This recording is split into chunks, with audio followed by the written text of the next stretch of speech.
बिस्मिल्लाहिर्रहमानिर्रहीम, अस्सलाम वालेकुम, गुड मॉर्निंग। कैसे हैं आप सब? मैं हूं आपकी मेज़बान जुगन कासिम। आज आपसे मैंने बात करनी है एक चीज़ के बारे में जो मतलब एक ऐसा वर्ड है, एक ऐसी टर्म है जो बड़ी यूज़ हो रही है आजकल। और क्योंकि नफ्सियात मैंने पढ़ी भी हुई है, जब मैंने यूनिवर्सिटी में डिग्री की तो वो media information technoculture and sociology और मेरा माइनर साइकोलॉजी था, यानी कि नफ्सियात। जब मैंने नफ्सियात के बारे में पढ़ा तो उसमें बहुत सी टर्मिनोलॉजीज़ होती थी। स्किज़ोफ्रेनिया होता था कि मतलब जो स्प्लिट पर्सनैलिटी डिसऑर्डर्स की बात होती थी, डिप्रेशन, एंग्जाइटी, और ओसीडी भी एक ऐसी टर्म है जो काम के पॉइंट ऑफ व्यू से, मतलब पढ़ाई के पॉइंट ऑफ व्यू से मुझे सुनने को बहुत मिलती थी। फिर पिछले कुछ सालों में और आजकल स्पेशली बहुत ज़्यादा आप लोगों को सुनते हैं कहते हुए कि हाँ मुझे तो ओसीडी है। अच्छा, मुझे हंसी इस बात पे आती है और अफसोस भी होता है कि अगर हम नॉलेज के पॉइंट ऑफ व्यू से बात करें तो देखिए ओसीडी का मतलब है ऑब्सेसिव कंपल्सिव डिसऑर्डर। अब ऑब्सेसिव कंपल्सिव डिसऑर्डर एक प्रॉपर बीमारी है जिसका इलाज किया जाता है दवाइयों के थ्रू और मतलब माहिर नफ्सियात के पास जाके। अब मसला ये है कि हमने हर टर्म को इस तरह यूज़ करना शुरू कर दिया है कि जैसे ये एवरीडे की बात है। आंधे जाते लोग कह रहे होते हैं हाँ मुझे बड़ी एंग्जाइटी की प्रॉब्लम है, आते जाते लोग कह रहे होते हैं मुझे बहुत डिप्रेशन है। देखिए डिप्रेशन, एंग्जाइटी, ओसीडी, ये सारी बीमारियां एग्जिस्ट करती हैं और जेन्युइनली एग्जिस्ट करती हैं, लेकिन हर बंदे को इस दुनिया में ओसीडी, डिप्रेशन और एंग्जाइटी नहीं है। थोड़ी सी अगर हमें खिज चढ़ रही है या इरिटेशन हो रही है किसी चीज़ को तो वो एंग्जाइटी नहीं है, आप एंक्शस फील कर रहे हैं। एंग्जाइटी एक बीमारी है। अगर आपको फॉर एग्जांपल ओसीडी, जो लोग कहते हैं कि हाँ तुम पता ना मुझे बड़ी ओसीडी है सफाई के बारे में, यानी कि सफाई के बारे में आई एम वेरी ऑब्सेसिव कंपल्सिव। देखें जो लोग एक्चुअली इस बीमारी में मुब्तला होते हैं, मैं आपको एग्जांपल देती हूँ। किसी को ओसीडी है तो वो अपना घर के अंदर एंटर होएंगे, एंटर होते ही दरवाज़ा बंद करेंगे, 3-4 दफ़ा उसको लॉक करेंगे खोलेंगे, लॉक करेंगे खोलेंगे, लॉक करेंगे खोलेंगे, फिर जाके बैठ जाएंगे। फिर 5 मिनट के बाद आके चेक किया कि लॉक किया था मैंने। इसी तरह लाइट को ऑन करना, ऑफ करना, ऑन करना, ऑफ करना, ऑन करना, ऑफ करना, ऑन करना, ऑफ करना, मतलब दिमाग आपका अड़ जाता है एक चीज़ के अंदर, राइट। अच्छा, उसी तरह जब सफाई की बात करते हैं, अब कुछ लोग होते हैं जो अपना हाथ बहुत धोते हैं या जो दिन में 2 दफ़ा शावर लेते हो, कहते हैं यार मुझे तो बड़ी ओसीडी है, मैं तो दिन में 2 दफ़ा नहाती हूँ। जिसको ओसीडी होती है ना वो दिन में 10 दफ़ा नहाता है और उसके बाद भी उनको अपना आप गंदा लग रहा होता है और अपने ऊपर से अपने से खिंच आ रही होती है इंसान को। तो मेरी आज रिक्वेस्ट है हमारे सारे व्यूअर्स से कि देखें अगर जेन्युइनली किसी बीमारी या किसी इलनेस में आप मुब्तला हैं, ज़रूर उसके बारे में बात करें और उससे रिलेटेड इलाज भी करवाएं। और अगर बात करके आप बेहतर महसूस करते हैं या थोड़ा रिलीफ फील करते हैं तो वो भी ज़रूर करें। लेकिन अपने साथ जब हम ऐसी टर्म्स मुंसलिक कर लेते हैं, देखिए सीधी बात है व्यूअर्स, मैं अपने आप को 1 दफ़ा 2 दफ़ा 4 दफ़ा 5 दफ़ा कहूँगी ना कि मुझे डिप्रेशन है तो मैं कन्विंस हो जाऊंगी, मैं अपने माइंड को कन्विंस कर लूँगी कि मुझे डिप्रेशन है। उसी तरह ओसीडी की जब हम बात करते हैं, लोग बार बार कहते हैं मुझे ओसीडी है, मुझे ओसीडी है। एंड देखिए जिस बंदे ने नफ्सियात को एज ए सब्जेक्ट पढ़ा हुआ होता है उसको ये बात बड़ी ऑड लगती है। मुझे बड़ा ऑड लगता है जब भी कोई बंदा कहता है यार मुझे तो ओसीडी हो गई है, यार वो तो प्रॉपर स्किज़ोफ्रेनिक है। भाई ये मेडिकल टर्म्स है। जिस तरह हम बैठे हुए सर में दर्द हो रही है तो ये नहीं कहते कि ओ नो मुझे ब्रेन ट्यूमर हो गया है या मुझे ब्रेन हेमरेज हो रही है। सर की दर्द को हम सर की दर्द ही कहते हैं। तो ये चीज़ें अपने आप को कह के ना करें, क्योंकि जब हम अपने आप को बार बार कहते रहते हैं, आपको पता है जिस बंदे को डिप्रेशन भी होती है उसको माहिर नफ्सियात के बार बार ये कन्विंस करते हैं कि आप डिप्रेस्ड नहीं हैं। अपने आप को कहें कि आप डिप्रेस्ड नहीं हैं। क्यों? क्योंकि जब हम अपने आप को ये बातें कहते हैं तो आहिस्ता आहिस्ता आहिस्ता आहिस्ता हम अपने दिमाग को पैगाम दे रहे होते हैं कि मुझे ये चीज़ नहीं है, आई am okay, I am okay. इसका ये मतलब नहीं है कि वो बंदा किसी तकलीफ़ से नहीं गुजर रहा। इसका मतलब ये है कि अगर कोई किसी प्रॉब्लम या किसी इशू से गुजर रहा होता है तो उसके बारे में डिस्कशन करना और उसका इलाज करना इम्पॉर्टेंट है। लेकिन बार बार अपने आप को कहना या दूसरों को कह के आप उस बीमारी को और बिगाड़ देते हैं। सो ओसीडी एक जेन्युइन बीमारी है, ऑब्सेसिव कंपल्सिव डिसऑर्डर। बार बार कोई भी चीज़ जब हम रिपीट पे करते जाते हैं बार बार और उसके बारे में ऑब्सेस हो जाते हैं तो वो ओसीडी होती है। चाहे आप बार बार हाथ धो रहे हों, चाहे आप बार बार दरवाज़ों को लॉक कर रहे हों, चाहे आप बार बार कोई सवाल कर रहे हों, ये सारी चीज़ें OCD के ज़ुमरे के अंदर आती हैं। ये चीज़ आपकी प्रोफेशनल, आपकी सोशल और आपकी पर्सनल ज़िंदगी को बड़ी बुरी तरह मुतासिर करती है। जो बंदा OCD का शिकार होता है, वो आप सोचें कि अगर उसको हाथ धोने की प्रॉब्लम है, वो बंदा रेस्टोरेंट में जाकर खाना नहीं खा सकता, क्योंकि हर 5 मिनट के बाद अगला हाथ धो रहा होता है, वटेवर। अब देखिए, एक्चुअली हमारी फैमिली में एक ऐसे शख्स हैं, एक मर्द ऐसे हैं जिनको OCD है। व्यूअर्स, मैं आपको बता नहीं सकती उनकी ज़िंदगी कितनी अजाब हुई जब कोविड आया। कोविड के दौरान उनकी OCD पीक पे पहुंच गई और वो obsessive compulsive disorder Covid mania में कन्वर्ट हो गया। यानी कि वो अपने बेडरूम, अपने बाथरूम से बाहर, मतलब बाथरूम, अपने बेडरूम और बाथरूम से बाहर ही नहीं निकलते थे। मतलब सारे लोग ठीक है, नॉर्मल है, उनके घर में हफ्ते में 2 से 3 दफ़ा कोविड का टेस्ट हो रहा होता था। फिर बाहर से उन्होंने वो स्ट्रिप्स मंगवा ली चेक करने के लिए कि भाई थोड़ा सा इनका माइंड रिलैक्स हो जाएगा, डेली अपना कोविड का चेक कर लेंगे।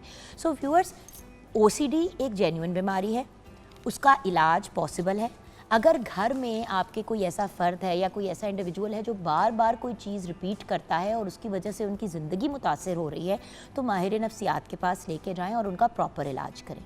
और जो लोग किसी बीमारी में मुब्तला हैं, वो भी अपना इलाज करें। और तीसरी कैटेगरी वो है कि जो लोग बार बार कह के मुझे डिप्रेशन है, मुझे एंग्जाइटी है, मुझे OCD है, ये वर्ड्स हम अपने साथ कनेक्ट करने छोड़ दें। उसी तरह जिस तरह हम आजकल ये कहते हैं कि जो छोटे बच्चे होते हैं उनको बार बार ये नहीं कहना you are a bad boy, you are a bad girl. Viewers, बात लंबी हो रही है, लेकिन अल्टीमेटली मेरा पॉइंट और ऑब्जेक्टिव यही है कि हम जो बातें अपने आप को कहते हैं बार बार, नो डाउट जेन्युइन प्रॉब्लम भी होती है लोगों को, जो बात हम बार बार अपने आप को कहते हैं वो बात हमारी थॉट प्रोसेस का ऐसा हिस्सा बन जाती है कि वो फिर हमारी ज़िंदगी को बहुत बुरी तरह डिस्टर्ब करना शुरू कर देती है। सो वो कहते हैं ना कि अगर आप दुखी भी हों तो आप अपने आप को हंसने को फोर्स करते हैं या मुस्कुराने को फोर्स करते हैं, तो उससे बड़ा फ़र्क पड़ता है। ये एक मेडिकल फैक्ट है कि अगर आप अपसेट हैं और आप ज़बरदस्ती अपने आप को नकली भी हंसाएं तो आपका मूड बेहतर हो जाता है, आपके एंडोर्फिन्स रिलीज होने शुरू हो जाते हैं। इसी तरह अगर आप अपने आप को कहेंगे कि आई एम ओके या I am going to be okay, मैं ठीक हो जाऊंगी, ये प्रॉब्लम ज़रूर होगी लेकिन ठीक हो जाऊंगी, इट्स ओके, तो आप रिकवर भी कर जाएंगे। सो किसी भी चीज़ को एक बहुत बड़ा इशू बनाने से बेहतर है कि हम उस मसले का हल ढूंढें, उसका इलाज करें और बार बार अपने आप को और दूसरों को कह के अपनी बीमारी को बढ़ाएं ना। इसी नोट पे किचन की तरफ भी बढ़ते हैं। 042992000648 पे आप कॉल कर सकते हैं। मॉर्निंग एट होम हमारा फेसबुक का पेज है। शेफ़ कनीज़ फ़ातिमा हमारे साथ है, आइए उनसे मिलते हैं। अस्सलाम वालेकुम। वालेकुम अस्सलाम। क्या हाल है बेटा? बिल्कुल ठीक ठाक। आपने नोटिस किया है कि जब हम अपने आप को कहते हैं, अच्छा जब इर्द गिर्द लोगों को जुकाम हुआ होता है, हर बंदा कहता है हम जुकाम हो गया, जुकाम हो गया, साथ बैठे हुए बंदे को भी लगना शुरू हो जाता है कि आपको जुकाम हो गया, क्योंकि ना वो उस चीज़ को इतना सिर पे सवार कर लेते हैं, इसको ज़ुकाम हुआ है मुझे भी हो जाएगा, मुझसे दूर हो, इसका पानी नहीं पीना, इसके साथ खाना नहीं है। तो बाज़ुकात ऐसे भी होते हैं, आप जिन चीज़ों को बहुत ज़्यादा मैनिफेस्ट कर लेते हैं ना, तो वो अल्टीमेटली आपके साथ हो जाती है। और यही तो चीज़ है कि बार बार अब हम घर में जब बड़े बीमार होते हैं या घर में जब बच्चों को कोई इशू होता है या कोई प्रॉब्लम होता है, तो हम उनको क्या कहते हैं, नहीं नहीं मेरा बेटा बिल्कुल ठीक है, बिल्कुल ठीक हो जाएगी मेरी बेटी, बिल्कुल ठीक हो जाएगा मेरा बेटा। क्यों कहते हैं? क्योंकि आपने अगले बंदे को मेंटली भी कन्विंस करना है कि आप ठीक हो या ठीक हो जाओगे। सबसे बड़ा प्रॉब्लम यह है कि आजकल नफ्सियात के बारे में, साइकोलॉजी के बारे में बात इतनी हो रही है। एक ज़माने में IT बहुत ट्रेंडिंग था, अब साइकोलॉजी और नफ्सियात बहुत ट्रेंडिंग पे जा रहा है। अब क्योंकि वो चीज़ ट्रेंडिंग पे जा रही है तो अब हर बंदा नफ्सियात की बात कर रहा है और बहुत सी मिस इन्फॉर्मेशन भी दे रहा है। देखो बेटा, जिस तरह हम कहते हैं कि हर बंदे को जादू बरहक है, लेकिन हर बंदे पे इस दुनिया में जादू नहीं हुआ, उसी तरह OCD दुनिया के हर बंदे को नहीं हो सकती, डिप्रेशन भी हर बंदे को नहीं हो सकती दुनिया में, और एंग्जाइटी भी हर बंदे को नहीं हो सकती। बिल्कुल होती है, जिनको है वो बड़े तकलीफ और बड़े कर्ब से गुजर रहे होते हैं, लेकिन उनको बार बार कह के और डिप्रेशन का शिकार बनाना गलत हो जाता है। सो मैं बार बार ये बात कह रही हूँ कि प्लीज़ कोई ये ना समझे कि जिस तरह कुछ अर्सा पहले किसी ने कहा कि डिप्रेशन नहीं एग्जिस्ट करती या डिप्रेशन का इलाज जो है वो आप प्योरली मज़हब से कर सकते हैं। हम इस गुफ्तगू में नहीं पढ़ रहे। मैं सिर्फ व्यूअर्स एक सिंपल सी बात कहना चाह रही हूँ कि जब कोई बीमारी में कोई मुब्तला हो तो उसका इलाज कराएं। तो अगर जेन्युइनली घर में किसी को OCD की प्रॉब्लम है तो ज़रूर इलाज करवाएं, लेकिन ये बात याद रखें कि इलाज ज़रूरी है, अगले की प्रॉब्लम को अंडरस्टैंड करना ज़रूरी है, लेकिन बार बार कह कह के अगले बंदे को मज़ीद नफ्सियाती मरीज़ बनाना गलत बात हो जाती है। उसी तरह जिस तरह अगर किसी को अल्लाह ना करे कैंसर है, आप बार बार ये नहीं कहेंगे तुम्हें कैंसर है, तुम्हें कैंसर है, तुम्हें कैंसर है, तुम मर जाओगी, तुम मर जाओगी या तो तुम मर जाओगे। तो इस तरह की बातें नहीं कहनी चाहिए। सो मेरी एक रिक्वेस्ट है व्यूअर्स आपसे भी और अपने आप से भी कि गलत टर्म्स अपने लिए हमने नहीं यूज़ करनी, और अगर हम किसी प्रॉब्लम या तकलीफ़ में हैं बात करके अपना दिल हल्का ज़रूर करना है, लेकिन अपने आप को पागल नहीं बुलाना या ये नहीं कहना यार मुझे तो हर वक्त ही डिप्रेशन होती है, मैं तो हूँ ही पागल। ये बातें हमने अवॉइड करनी। क्या बन रहा है किचन के अंदर? किचन में आज बन रहा है चिकन मलाई बोटी पुलाव। हाय हाय हाय हाय, मलाई बोटी भी सबका फेवरेट, और मुझे पता है सारी दुनिया को बहुत ज़्यादा बिरयानी पसंद है, लेकिन मैं पुलाव की बहुत बड़ी फ़ैन हूँ। I am very Lahori in the sense I am a pulao eater not a biryani eater. खाती हूँ लेकिन शौक से मैं पुलाव खाती हूँ। सो पुलाव एंड मलाई बोटी बनेगा कैसे? बनेगा ऐसे, जो इसके लिए हमें सबसे पहले इंग्रेडिएंट्स चाहिए वो ये होंगे कि चिकन की मैरिनेशन के लिए 1 किलो गोश्त चाहिए, क्रीम 2 कप, काली मिर्च 1 चाय का चम्मच, ज़ीरा पाउडर 2 चाय के चम्मच, धनिया पाउडर 2 चाय के चम्मच, नमक 1 चाय का चम्मच, गरम मसाला 1 चाय का चम्मच, नींबू का रस 2 चाय के चम्मच। पुलाव के लिए चावल 750 ग्राम, प्याज 2 अदद, अदरक लहसुन पेस्ट 1 खाने का चम्मच, टमाटर 3 अदद, लौंग 6 से 7 अदद, बादियान 2 अदद, तेज़पत्ता 2 अदद, सूखा धनिया साबुत 1 खाने का चम्मच, दालचीनी 1 अदद, तेल 1 कप, कोयला हस्बे ज़रूरत, हरी मिर्च गार्निश के लिए। सो इसका मेथड ये है कि आपने चिकन को पहले मैरिनेट कर लेना है। जितने स्पाइसेस बताए गए हैं आप मैरिनेट इसे ओवरनाइट भी कर सकते हैं एंड 2 to 3 आवर्स भी कर लें, और अगर आप ओवरनाइट करेंगे तो इट वुड बी बेटर, काफ़ी टेंडर और जूसी आपकी मलाई बोटी बनेगी। और पुलाव की तरफ आते हैं तो पुलाव में ये करना है कि आपने ऑयल में सारे खड़े मसाले वगैरह ऐड करने के बाद उनकी भुनाई करनी है, और आपने उसमें चावल ऐड कर देने हैं। आपने पुलाव बिल्कुल लाइट सा बनाना है। क्यों वो लाइट इसलिए बनाना है, जो आपका सारा फ्लेवर ना वो आपको चिकन पुलाव के साथ देगा, ठीक है। तो उस पुलाव को आपने अंदर पानी डाल के आपने दम पे दे देना, और जो मैरिनेटेड चिकन है आप उसको फ्राई करेंगे, डीप फ्राई नहीं करेंगे, शैलो फ्राई करेंगे। शैलो फ्राई बिल्कुल मीडियम टू हाई फ्लेम पे करेंगे, और जैसे ही चिकन रेडी हो जाएगा आपने उसे कोयले का स्मोक देना है। कोयले का स्मोक दे के जैसे चावल बिल्कुल दम वाले पॉइंट पे आ जाएंगे आपने चिकन के ऊपर लेयरिंग कर देनी है। लेयरिंग करने के बाद जब चावल बिल्कुल सर्विंग के लिए रेडी होंगे आपने अगेन कोयले का स्मोक देना है कि वो जो चावल में भी कोयले का फ्लेवर आ जाए, और उसको आप रायता और मैं एक टमाटर की चटनी के साथ इसे सर्व करूँगी। तो ये थोड़ा बहुत एक मंदी स्टाइल भी कह सकते हैं इसे, उस चटनी की वजह से। Which is one of my favorites. Yes. So awesome. और मैंने अलबत्ता रायते की फरमाइश कर ली है। Yes. आज भूख सुबह सुबह ही लग गई है, तो चलें आज ब्रंच करके जाएंगे हम मलाई बोटी पुलाव का। Okay sure. जहाँ पे ये बातें हो रही हैं वहाँ पे कुछ ज़रूरी काम भी कर लेते हैं। हम दोनों तो लगी रहेंगे सारा दिन, प्रोग्राम इसी तरह ही हम निकाल देंगे। वैसे भी खुद हमारी ये प्यारी सी जो लड़की हैं खुद एक बहुत बेहतरीन होस्ट है, and bye the way you did a very good job पिछले दिनों। Oh thank you. होस्टिंग का कुछ आपने की और मैंने देखी भी, and I am very very proud of you. बात पता है क्या है व्यूअर्स, देखें अल्टीमेटली हमने ग्रो करना है और इवॉल्व करना है, और जब भी हमारे ये जो बच्चे यहाँ पे आते हैं हमारे शो पे, जो खुद इन देयर ओन राइट माशाल्लाह प्रोफेशनल्स हैं, when they are doing well encourage करना तो बनता है। So I am very proud of you बेटा। और यहाँ पे ब्रेक की तरफ चलेंगे व्यूअर्स। आज ना हम आपकी मुलाकात कराएंगे कुछ यूनिक पर्सनैलिटीज़ से। देखिए हमेशा हम उन लोगों को हीरोज़ कंसिडर करते हैं जो टीवी पे हमें नज़र आते हैं, लाइक एक्टर्स, मूवी स्टार्स वगैरह, या फिर हमारे जो स्पोर्ट्स के स्टार्स होते हैं। लेकिन हम ये भूल जाते हैं कि बहुत से ऐसे लोग हैं इस दुनिया में जो बहुत डिफरेंट और यूनिक और आउट ऑफ द बॉक्स काम कर रहे हैं, जो लोग हमारा पाकिस्तान में तो नाम रोशन कर रहे हैं लेकिन पाकिस्तान से बाहर भी हमारा नाम रोशन करें। तो कुछ ऐसी पर्सनैलिटीज़ आज हमें शो पे भी ज्वाइन करेंगी। ब्रेक के बाद वापस आएंगे, आप हमारे साथ रहिए।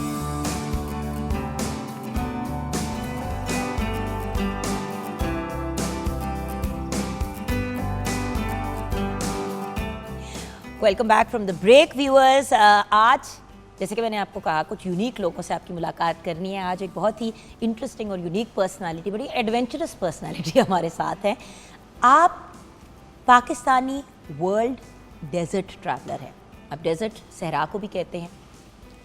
इन्होंने रिसेंटली दुनिया की second most difficult and largest desert track जो है उसको कंप्लीट किया। इन्फॉर्मेशन के पॉइंट ऑफ व्यू से जो इनकी जर्नी थी, एक बड़ा लॉन्ग रूट था, रुबल खाली एम्प्टी क्वार्टर। हाँ जी, और ये सबिता एक शहर है, वहाँ से नजरान तक की डेस्टिनेशन है। 1180 सबसे longest किलोमीटर्स की रूट है। सबसे अस्सलाम longest वालेकुम, क्या route हाल है है। आपके शोएब साहब? Thank you so much. Shoaib Khan हमारे साथ हैं। जनाब आप सबसे पहले तो मुझे ये बताएं कि जब हम वर्ल्ड डेजर्ट ट्रैवलर कहते हैं तो उसका मतलब क्या होता है? देखिए सैराब?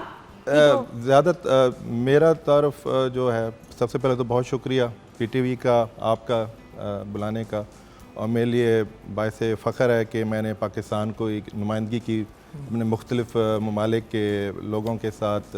ऑफ रोडिंग का हमारा एक जर्नी थी जो कि लॉन्गेस्ट रूट था, एक एम्प्टी क्वार्टर सऊदी अरेबिया का सबसे लॉन्गेस्ट डेजर्ट है और बिल्कुल सहरा सबसे आइसोलेटेड है।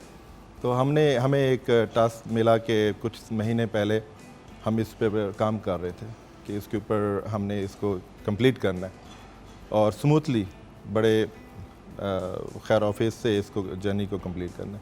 तो उस पर वर्किंग हो रही थी, मुख्तलिफ ममालिक के लोग थे, इटली से थे और जर्मनी से, साउथ अफ्रीका से, सऊदी अरब के, और मैं वाहिद पाकिस्तानी था उनमें जो कि उनके साथ शामिल हुआ। लेकिन ये शुरू कैसे हुआ मामला? लाइक ये सोच कहाँ से आई? मतलब आपका मतलब आपकी अपनी भी तो एक बैक स्टोरी होगी ना?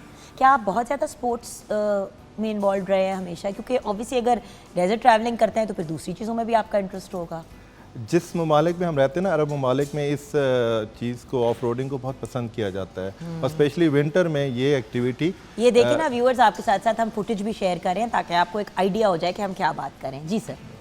तो ये ऑफ रोडिंग जो है विंटर में बहुत शौक से की जाती है और अरब ममालिक के लोग बहुत शौक से अपनी 4 व्हील पसंद से ऑफ रोडिंग के लिए निकलते हैं। और इस तरह वहाँ रहते हुए तो हमें भी ये शौक़ पैदा हो गया, तो हमने कहा कि चलो यार अब ये भी किया जाए। तो 2016 से ऑनवर्ड ये मेरे अंदर एक पैदा हुआ कि यानी कि देखा दाखी, हाँ, देखा दाखी हाँ जोश पैदा हुआ। तो थोड़ा थोड़ा करते रहे और ये सबसे बड़ा एक एम्प्टी क्वार्टर था जो कि ख्वाहिश थी कि यार ये कंप्लीट करना है। लेकिन देखिए ये तक तो हम पहुंचेंगे, लेकिन उससे ये से पहले जो अलिफ पे पे है मैंने उसकी बात करनी है। क्योंकि देखिए ना एक, अच्छा तो पहली दफ़ा जब आपने 2016 कह रहे हैं ना जी, 2016 में फिर शुरू कैसे किया आपने? हम लोगों ने पहले करीब तरीन, जो आपको पता है कि सऊदी में ज़्यादा सहरा, ज़रा आप शहर से बाहर निकलें तो आपको टीले और सहरा नजर आते हैं। I love your टोपी by the way. I love the Pakistan जब थे हम लोग साथ तो पाकिस्तान को रिप्रेजेंट करते रहे, कभी कैप पहन ली, कभी फ्लैग लगा लिया, तो बड़ा मतलब बायसे फ़ख्र फील करते थे सब में हम। मतलब और सबसे अच्छी बात थी कि बड़ा स्मूथली जब कंप्लीट कर लिया तो बहुत अच्छा लगा कि बिना किसी नुकसान के, और बहुत मराहल तय किए हमने, अप्स एंड डाउन आए रास्ते में। अच्छा let's talk about the journey. शुरू कैसे? अब आप लोगों ने सबने आपस में बात की कि कुछ करते हैं। बिल्कुल। ये जगह क्यों डिसाइड की? होता ना कि एक डिस्कशन चल रही होती है ग्रुप में या आपस में सबकी कि यार एक अब हम कुछ बड़ा करते हैं। हम ऑलरेडी एक हमारा मुख्तलिफ ममालिक के लोगों का ग्रुप बना हुआ है जो कि इंटरेस्टेड लोग जो थे वो ये जर्नी कर रहे थे। पहले भी हम लोग पिछले 2-3 सालों से ये चीज़ें कर रहे थे। हमने लास्ट ईयर अल नफूद डेजर्ट किया था जो कि जॉर्डन और इराक वाली साइड पे ये लगता है, तो हमने वो कवर किया। सर पहुंचते कैसे हैं वहाँ पे? क्या गाड़ियाँ वहाँ पे शिप की जाती हैं? क्या आप कैसे पहुँचते हैं? बाय रोड जाते हैं, ऑन रोड रहते हैं, फिर ऑफ रोड हो जाते हैं। वहाँ से जब एक मुख्तलिफ हमारे एक हम ट्रैक आते हैं हमारे पास, हम अपने पहले ट्रैक्स को डिफाइन करते हैं और उसके बाद फिर उसको फॉलो करते हैं। यानी कि आप अपनी गाड़ी में, जो भी गाड़ी है आपकी 4 व्हील ड्राइव ऑब्वियसली, उसमें आप बैठे और घर से आपका सफ़र शुरू होता है। घर से सफ़र शुरू होता है घर तक। बिल्कुल। यानी कि आप गए, आपने पूरा सारा कुछ किया और फिर वही गाड़ियाँ चाहे वो डैमेज हुई हैं, चाहे उनको कुछ भी हुआ है, ठीक ठाक होता है और उन्हीं में आपने फिर वापस आना। खुदा ना खास्ता कोई डैमेज हो गई तो वो वेंच पे वापस आ जाती हैं, अदरवाइज नहीं। लेकिन डैमेज तो होता होगा खान साहब। बिल्कुल होता है, क्योंकि बात ये है कि आप जा रहे हैं और देखिए ट्रैक की कोई गारंटी तो नहीं है, वो पक्की रोड तो नहीं है। यही चैलेंज होता है। ना कोई पेट्रोल पंप, ना कुछ खाना, ना कुछ पीना, बंदा ना बंदे की जात, बेचारे चरिंद परिंद भी छुप के बैठे होते हैं कि भाई इतने नहीं असी जाना।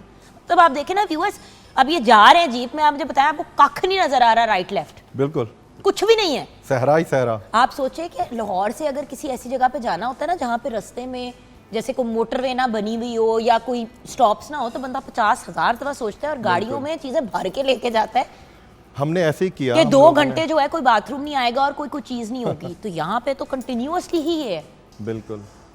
देखें जी, हम 10 दिन का प्लान था, पिछले 5-6 महीने से हम लोग इस पर वर्किंग कर रहे थे और जैसे ही टाइम करीब आया हमने अपना चेकलिस्ट बनाई हुई थी जिसमें फूड, फ्रूट्स और वाटर और फ्यूल, ये सारी चीज़ें हम लोगों सर ने। ये सारी चीज तो गाड़ी में रख लेते, फ्यूल कैसे लेके जाएं? कितना को फ्यूल जी, लेके जाएं? जो गाड़ी गाड़ी- तो पानी कितना फ्यूल पीती है ऐसी जगह पे। बस ये एक चैलेंज था, हम लोगों के पास एक चैलेंज, बड़ा मज़ेदार चैलेंज था कि 130 लीटर की तो इटसेल्फ 4 व्हील की टैंक होता है, प्लस 130 लीटर हमने एक्स्ट्रा जेरी कैन उठाए। बड़ी गाड़ी का हाँ। 130 होता है, नॉर्मली का तो नॉर्मली तो हाँ जी, छोटा बड़ी होता है। गाड़ी ज़रूरी है इसमें और उसको मॉडिफाई करना पड़ता है। बगैर मॉडिफाई किए आप ऑफ रोड नहीं कर सकते क्योंकि आगे सॉफ्ट सैंड होती है, बहुत सारे अप्स एंड डाउन होते हैं, स्टीप आपके वो टीले होते हैं जिनसे आपको उतरते हुए आपके फ्रंट और बैक का डैमेज होना चांसेस ज़्यादा होते हैं। तो उस सिलसिले में हमें गाड़ी को भी बाकायदा मॉडिफाई करना पड़ता है, उसमें सस्पेंशन का ख्याल रखना पड़ता है, उनके टायर्स का, उनके रिम्स का, और कुछ लोग तो वो फ्रंट और बैक बम्पर्स भी रिमूव करा देते हैं। तो मेरे लिए था कि ये सारी चीज़ें मॉडिफाई की और गाड़ी को हमने फुल किया। वाटर टैंक मैंने 120 लीटर का पानी का टैंक लगाया पीछे अंदर गाड़ी के अंदर। तो हमने ज़्यादा वज़न भी नहीं गाड़ी पे ऊपर लादना था क्योंकि इसलिए हमने हमें चैलेंज था कि हमने रास्ते में रीफ्यूलिंग करनी थी और रीफ्यूलिंग के लिए एक टीम ने आना था हमें रीफिल करने के लिए। मिडल में हमारा मीटअप था जो कि वो तकरीबन हमने 60 to 70 किलोमीटर ऑफ रोड होना था और वो टीम ने 300-350 किलोमीटर अंदर आना था क्योंकि लॉन्गेस्ट रूट तकरीबन 1180 किलोमीटर का है और जो उसकी विड्थ है वो ऑलमोस्ट 500 किलोमीटर आप की है। सोचिए जरा, इन जगहों को क्रॉस करते थे लोग पैरों पे बिल्कुल। और घोड़ों के बिल्कुल, साथ या ऊंट के साथ। बिल्कुल। मतलब इंसान को एहसास होता है कि जानवर और इंसान कितने रिजिलियंट है। एग्जैक्टली। आप देखें कि गाड़ी पे जाते हुए कितनी दिक्कत हुई, कितने मामलात थे, कितनी चीज़ें थी जिनको आपने हैंडल करना था। एग्जैक्टली। बद्दू जो होते हैं, जो बेडविन्स होते हैं, वो क्या करते हैं? वो ट्रैवल करते हैं एक से दूसरी जगह अपना सारा कुछ ले लेके। एग्जैक्टली। तो जिस शख्स के पास ना गाड़ी है ना कोई व्हीकल है, उसके पास जानवर ही है। अब याद रखिए, जानवर ने भी पानी पीना है, इंसान ने भी पानी पीना है और साफ़ पानी की आपको ज़रूरत है। आपने खाना पीना भी है। अब आप अपने जानवर का चारा साथ लेके निकले या आप अपने कपड़े, जूते, मतलब कपड़ा लत्था कुछ तो चाहिए होता जी है। बिल्कुल। I don't know how you did it boss. मैं तो सोच सोच के हॉल उठते हैं अरे, क्योंकि जब आप मैग्नीट्यूड सोचते हैं ना, कहने को कितने लोग गए, हम लोग 10 लोग थे। कहने 8 को 10 लोग गए एक लंबे सफर पे। लेकिन आप ये सोचें कि वो लंबा सफर, ये जो मतलब आप ये देख रहे हैं, अच्छा मेन विमेन साथ गए थे, बिल्कुल। हाँ, एक कपल था एक हमारे कपल साथ। भी था, वो भी आया साथ। हाँ, बाकी जर्मनी से, सऊदी अरेबिया से, इटली से और साउथ अफ्रीका और इवन लोकल सऊदी अरेबिया के थे। जो हमारे साथ जियोलॉजिस्ट भी थे अच्छा, जो कि वहाँ पे डॉक्यूमेंट्री भी बना अच्छा रहे ये थे। तो नॉर्मल वाली गाड़ियां लग रही हैं, इनमें मॉडिफिकेशन जरा मुझे बताएं। और आपने भी कहा कि modification मैंने आप फॉर देख सकते- एग्जांपल गाड़ी के साथ पानी का वो लगाया इतना बड़ा, तो अगर आपने पानी का इतना बड़ा उसके साथ लगाया तो डिग्गी में जगह क्या बची? और डिग्गी में पानी सॉरी, है। आपका पॉइंट समझ रहे हैं ना? हाँ जी, डिग्गी में पानी रखा था, फूड रखी थी और जो गैजेट्स होती हैं आपके इक्विपमेंट, अगर गाड़ी फंसती है, ट्रैक्स रखे हुए थे और अगर वाटर। कोई खाने की चीज़ ख़राब हो गई या बिल्कुल। पानी गिर गया, मैं वैसे एक बात पूछ रही हूँ, ये भी एक ये चैलेंज था कि अपनी चीज़ें मतलब आप, अच्छा हर बंदे का अपना सामान था? हर बंदे का अपना था। अच्छा, यानी कि आप अपना पानी, अपनी गाड़ी का फ्यूल और अपनी सारी चीज़ें, एक गाड़ी, एक कंप्लीट जी, एक ट्रैवलिंग complete- की वो चीज़ थी। हमारी अपनी, मेरी अपनी गाड़ी में मेरा अपना पानी, मेरा फ्यूल और फूड आइटम और जितने भी गैजेट वगैरह थी वो कंप्लीट रखे थे। और फ्यूल क्योंकि ख़तरनाक चीज़ है, उसको सर ये हमने ऊपर तस्वीर है, roof पे- ये क्या हो रहा है?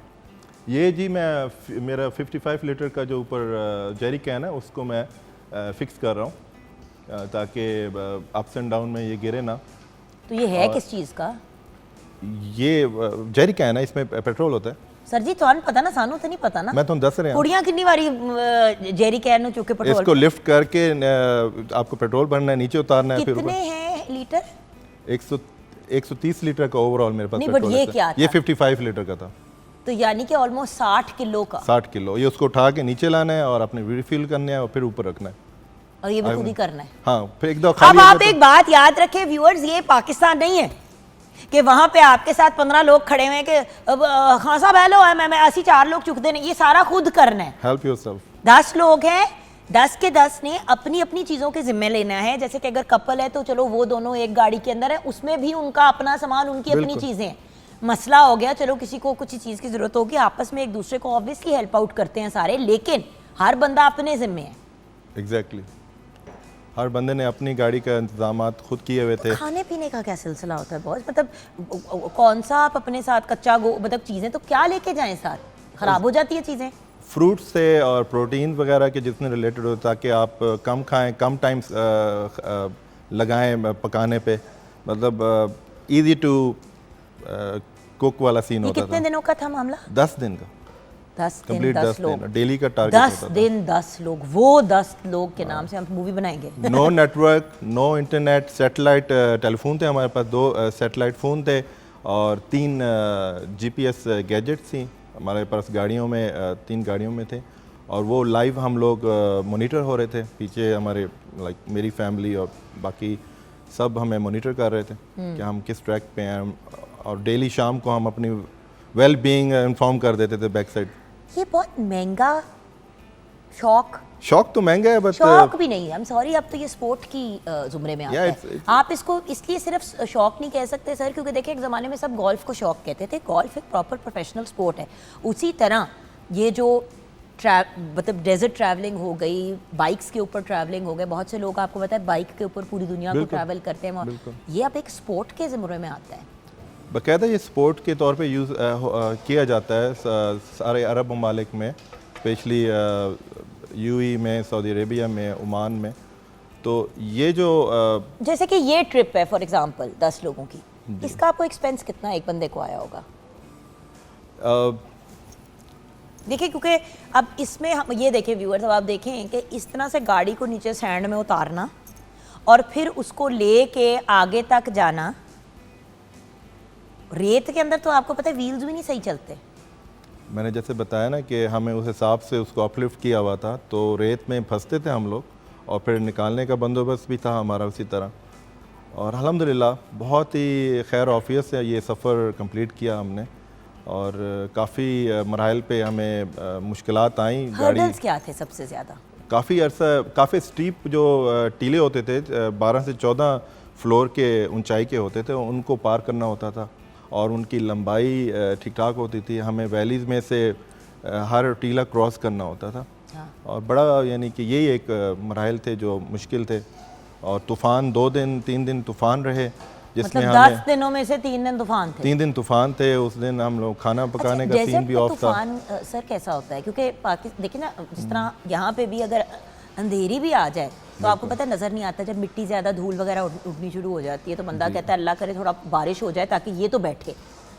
ये तो शहरों में होता है, सहरा में कैसा तूफान आता है? रेत का तूफ़ान होता है, आपको नज़र नहीं आता, और अल्लाह, रेत तो ज़रा सी रेत कपड़ों उड़ी में होती कहीं है, आ जाए तो बंदे को खिज चढ़नी शुरू हो जाती है। ये तो बहुत, और ऊपर से गर्मी। ऊपर से गर्मी सहरा में। शाम को जाके कुछ मौसम ठीक हो जाता था, हम लोग अपना कैंप लगाते थे, अपनी तैयारी करते थे। आप तो ऐसे खाना सुकून से पीना। बैठे बता रहे हैं कि मेरी जान जा रही है सुनते सुनते। इसकी प्रैक्टिस करते हैं ना, हर साल विंटर में हम लोग इस चीज़ को अब जब ये करते बताएं ना, हैं। इसकी तैयारी क्या की आपने? हाँ जी, हम लोगों को इसकी हर साल जो है ना, विंटर स्टार्ट होता है फ्रॉम अक्टूबर टू अप्रैल तक ये सीज़न रहता है। तो इसमें खूब हमारा, यानी यूँ समझे कि हमारी यही एक्टिविटी होती है। हर वीकेंड पे हम निकलते हैं, तो हर वीकेंड जाने के, बार बार जाने की वजह से अच्छा, हम फैमिली का कोई इंटरेस्ट है या आप ही बिल्कुल ऐसे? फैमिलीज भी लेके जाते हैं हम लोग। नियर बाय जो एरिया है वहाँ पे हम लाते हैं। ये लॉन्गेस्ट रूट पे तो सिर्फ लाइक इसकी डिफरेंट एक तैयारी की जाती नहीं, है, वो तो देखिए फिजिकली ना, वो आपको तो फिट फिर होना आप एक पड़ता है। प्रोफेशनल तरीके से निकल रहे हैं ना एक काम करने के जी। लिए, बट नॉर्मली मैं वैसे पूछ रही हूँ कि फैमिली में किसी का इंटरेस्ट है इस तरफ? होता है ना कि कोई बेटा, कोई कज़न या कोई बहन या कोई एक मेंबर होता है फैमिली का, वो कहता है यार मैंने भी जाना है, लेकिन बंदा कहता है आप हौसला करें, हम आपको करेंगे। बिल्कुल, छोटा बेटा मेरा मैंने इंटरेस्टेड पता है। सी मैंने पता सी घर में हमेशा The एक youngest ऐसा one. फर्द होता है जिसको घर वाले काबू कर रहे होते हैं। More interested and off roading में वो मैं गाड़ी भी ड्राइव करता है। लाइक ऑफ रोड तो there is no rule and regulations, अब सब आपके ऊपर होता है। हाँ, सो अल्हम्दुलिल्लाह बाकी घर वालों को खुशी नहीं होगी इस बात पे। आप मुझे लग रहा है कि बड़े फख्र महसूस कर रहे मुझे हैं नहीं कि अच्छा लगता कि है एक साथी आने वाला है एक मेरा। साथी मेरा तैयार हो रहा है। तैयार हो रहा है। अच्छा, तो बॉस मुझे ये बताएं कि कोई रूल्स, कोई रेगुलेशंस, लेकिन ना सड़क गाड़ी चलाने के कुछ रूल्स हैं, बिल्कुल कुछ उसूल हैं, उसका बिल्कुल ही उलट ऑफ रोडिंग में हो रहा होता है। मैं आपको एक सच्ची बात बताऊं, मैंने ऑफ रोडिंग की और ये मॉन्स्टर ट्रक्स वगैरह की शुरू में मेरा बड़ा शौक हुआ देखने का। मैं ना ऑनलाइन देखा करती थी, मैं जब कॉलेज में भी थी तो आई रिमेंबर वो मॉन्स्टर ट्रक्स, आपको याद है, एक ज़माने में बिल्कुल, बहुत इन हुई थी, वो बड़े बड़े व्हील्स की। अच्छा, वो ऑफ रोडिंग। अच्छा, मैंने आई रियलाइज कि उनको देख के ना मुझे घबराहट होनी शुरू हो जाती थी। होता ना हार्ट पैल्पिटेशन शुरू हो जाती है। हर गाड़ी ऐसे हो तो मुझे लगे कि मैं भी गिर जाऊंगी। लिटरली आपको लगता है देखते हुए, तो करते हुए तो पता नहीं क्या होता होगा। क्या कहानी है भाई? कोई रूल्स, कोई रेगुलेशंस कि ये नहीं करना, वो नहीं करना? ऑफ रोड में आपके खुद रूल्स होते हैं, लोगों ने खुद बनाए होते हैं रूल्स। तो वो जब आप करना शुरू करते हैं, इस ट्रैक्स पे आप आते हैं, ऑफ ट्रैक पे जाते हैं, तो ये टाइम के साथ साथ आप वो सीखना शुरू करते हैं। जैसे ऑन रोड आप ट्रैक पे जब जाते हैं तो ड्राइविंग के स्किल सीखते हैं, आपको रूल्स एंड रेगुलेशन सिखाए जाते हैं। इसी तरह ऑफ रोड में भी आपको जो, जैसे मैंने कहा कि लोगों को शौक है तो उनके साथ रह के तो ये डिड यू सीखते हैं। लर्न, आपने भी किसी से सीखा आ, या हमेशा से करते आए हैं? शौक करते किया? रहे हैं, प्रैक्टिस कर के सीखे हैं, लोगों को देखा है करते हुए ऑफ रोड जो करते हैं वहाँ पे। पता है अरब लोग तो ये शौक से करते हैं। नहीं, एक बात बता, आपको हंसी नहीं आती सोच के? एक जमाना होता था हम छोटे होते थे तो चपेड़े पड़ते थी बच्चों को कि वीडियो गेम्स नहीं खेलनी। अब वीडियो गेम खेलने वाले अरबपति। अब वो सारी चीजें जिसपे घर पे थप्पड़ पड़ते थे कि गड्डी सही तरह चला, अब गड्डी बुरी तरह चलाने पे भी आपको इंटरनेशनल रिकग्निशन मिलती है। एग्जैक्टली दुनिया कितनी बदल गई है। You remember when we were younger, कितनी डांटे पिटती थी वो जमाने में, निंटेंडो अटारी शटारी होती थी, कितनी डांट पिटती थी कि ये वेले काम ना करो। अब उन वेले काम करने वाले अरबपति हैं। वो चीज़ें जिनको लोग कहते थे कि गाड़ियाँ खराब कर देते हैं, बर्बाद कर देते हैं, ये क्या, अब वही चीज़ें इंटरनेशनल लेवल पे आप देखें कि स्पोर्ट्स चैनल्स पे चल रही होती हैं। खुशी होती है बिल्कुल कि हर बंदे के लिए आप कुछ ना कुछ है करने के लिए। एडवेंचर भी अब एक प्रोफेशन बन गया। बिल्कुल होना चाहिए। अच्छा, कोई ऐसा इंसिडेंट, कोई ऐसा वाकया, देखें बिच्छू, सांप, चीलें वो जो होती हैं, वो जो खा जाती हैं आपको, अगर आप मर जाएं अल्लाह माफ़ी दे, तो वो जो आके खा जाती हैं आपको, क्या वल्चर्स, ऐसी चीज़ें? देखें वैसे तो बिच्छू सांप तो सांप के असरात नज़र आए, बिच्छू तो अक्सर बेशतर नज़र आते रहते थे वहाँ के। लेकिन जो सबसे जो मैंने पहली दफ़ा देखा वो स्पाइडर कैमल था, कैमल स्पाइडर उसको कहा जाता है। तो वो डेजर्ट का जो स्पाइडर है उसको it's something unique for me, बिल्कुल आपके पाम के साइज़ का। हाँ। और वो यानी आपके कैंप के आसपास आपको यानी घूम रहा होता था। तो वो करता है कुछ आपको, काटता कूटता है? हाँ, वो कहते हैं कि काट ले तो लाइक मर जाते हैं। मरते तो नहीं है, डेंजरस है, लेकिन अच्छे खासे आप बीमार हो जी। बिच्छू भी काट जाए तो 3 से 4 दिन में आप अगर you get back to treatment करा लें तो बच जाते हैं वहाँ के। नहीं तो आप लोगों की कोई अगेन 10 लोग हैं, क्या आपको सिक्योरिटी की अरेंजमेंट होगी? और कौन को क्या कर सकता है आपको डेजर्ट में, कितना को आपको प्रोटेक्ट किया? नहीं तो आपको सोते हुए खौफ नहीं आता था? शुरू के दिनों में आता रहा है, फिर आदत हो गई, फिर हम लोग आदी हो गए। देखें ना, एक चीज़ आप शुरू करते हैं आप, तो शुरू में आप हर चीज़ आपके लिए थोड़ा मुश्किल होती है, फिर आप उसके आदी हो जाते हैं। तो इससे हमारे साथ भी ऐसा हुआ। लेकिन निडर होना ज़रूरी है इस काम के लिए। जब आप निकले हैं तो निडर तो ज़रूरी है। सबसे पहला आप डेजर्ट जा रहे हैं, रेगिस्तान है, ना बंदा ना बंदे दी ज़ात, आप वहाँ पे अकेले 10 बंदे घूम रहे हैं, 8 गाड़ियाँ हैं और आप चले जा रहे हैं। आपको पता है कि आपके लेफ़्ट एंड राइट पे 300 किलोमीटर और 300 किलोमीटर आगे आपके 600 किलोमीटर है, पीछे आप 400 किलोमीटर चो रहे हैं, आप मिडल ऑफ डेजर्ट में हैं। और आप बताएं आप क्या सोच होगी आपकी? और सर्वाइवल बिल्कुल 0% है, कुछ हो जाता है। मेरी सोच ये है कि मैं घर ही ठीक हूँ, आप हमें वीडियोस भेजते रहा करें भैया, मैं आपकी वीडियोस देखती रहूँगी और आपको दुआएं देती रहूँगी क्योंकि ये हर बंदे के बस का रोग नहीं है। एग्जैक्टली। किस किस्म के लोगों को इस तरफ आना चाहिए? पर्सनैलिटी टाइप्स होती है ना। अब जैसे कि बहुत अग्रेसिव बंदा जो है और जिसका गुस्सा बहुत तेज़ है और जिसमें बर्दाश्त नहीं है, वो तो बिल्कुल ही इस काम में ना पड़े, क्योंकि लगता है कि जैसे ये बड़ा वाइल्ड काम है, लेकिन ये भी बड़े, इस मैडनेस में भी एक मेथड है। देखिए जी, इस मैडनेस में ऐसे लोगों को ही आना चाहिए। अच्छा, एग्जैक्टली।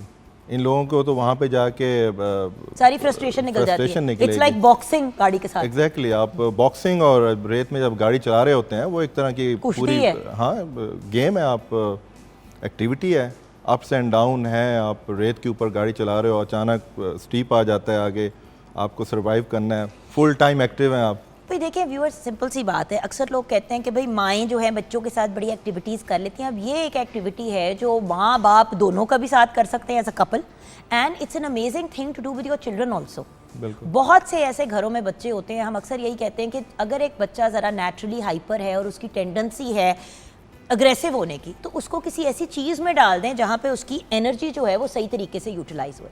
ऑफ रोडिंग भी अगर आप तरीके से करें तो it is a perfectly safe thing to do, और फिर आप अपने मुल्क का नाम भी रोशन कर सकते हैं। अल्हम्दुलिल्लाह। सो फाइनली हमारे व्यूअर्स को क्या पैगाम देना चाहेंगे? देखें, आपने हमारे मुल्क को रिप्रेजेंट किया, वहाँ पे जाके पाकिस्तान का फ्लैग भी आपने पहला, वेरियस डिफरेंट जगहों पे आपने बताया भी I am Pakistani, I am Pakistani. तो क्लोजिंग में हमारे व्यूअर्स को क्या कहेंगे आप?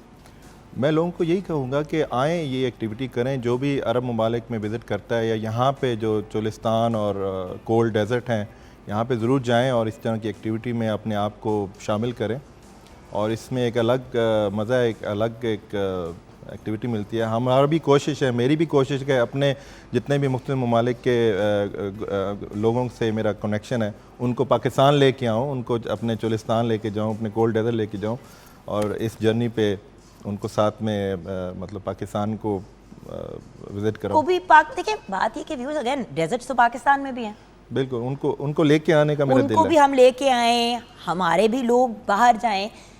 व्यूअर्स देखिए, टूरिज्म सिर्फ जो है वो हॉलिडे के पॉइंट ऑफ व्यू से नहीं की जाती, एक एडवेंचर टूरिज्म भी होता है जो पाकिस्तान में सिर्फ नॉर्दर्न एरियाज तक ज़्यादातर लिमिटेड है, या चोलिस्तान की जो रैली होती है उसके लिए लोग थोड़े बहुत आ जाते हैं, बट वो भी पाकिस्तानी होते हैं ज़्यादातर। मैं गई हुई हूँ 2 दफ़ा, शौकिया फनकार, हिम्मत नहीं पड़ी कुछ करने की, लेकिन 2 दफ़ा जब मैं गई हूँ चोलिस्तान रैली में, just to observe and see as an adventure friends वगैरह के साथ, आई कांट टेल यू, देखें वो एक पूरी ज़िंदगी है व्यूअर्स, और वो एक पूरी लाइफ है। अब वो वक्त नहीं रहा कि आप लिमिटेड हैं। अब जैसे कि ब्रेक के बाद वहाँ साहब आप तो जाएंगे, लेकिन आपके बाद हमें ज्वाइन करेगी एक बहुत ही brilliant and talented young lady. She is basically, है तो साइकोलॉजिस्ट बाय प्रोफेशन और गोल्ड मेडलिस्ट भी हैं, लेकिन चेस प्लेयर है। अब ये देखें ना कि एक वक्त था जहाँ पे चेस मर्द औरत, एक वो होता था कि हमें घर पे आपने खेल लिया, अब इंटरनेशनल लेवल पे चेस में हमें लोग रिप्रेजेंट करते हैं। She is one of those very talented and brilliant young ladies. वैसे तो वो एडवोकेट करती हैं बच्चों और ख़वातीन के राइट्स के लिए भी। ब्रेक के बाद इनसे मिलेंगे और इनकी कहानी जानेंगे, एंड ऑफ कोर्स बहुत बहुत शुक्रिया खान साहब आपका, thank you for coming and sharing your story. Thank you so much for inviting.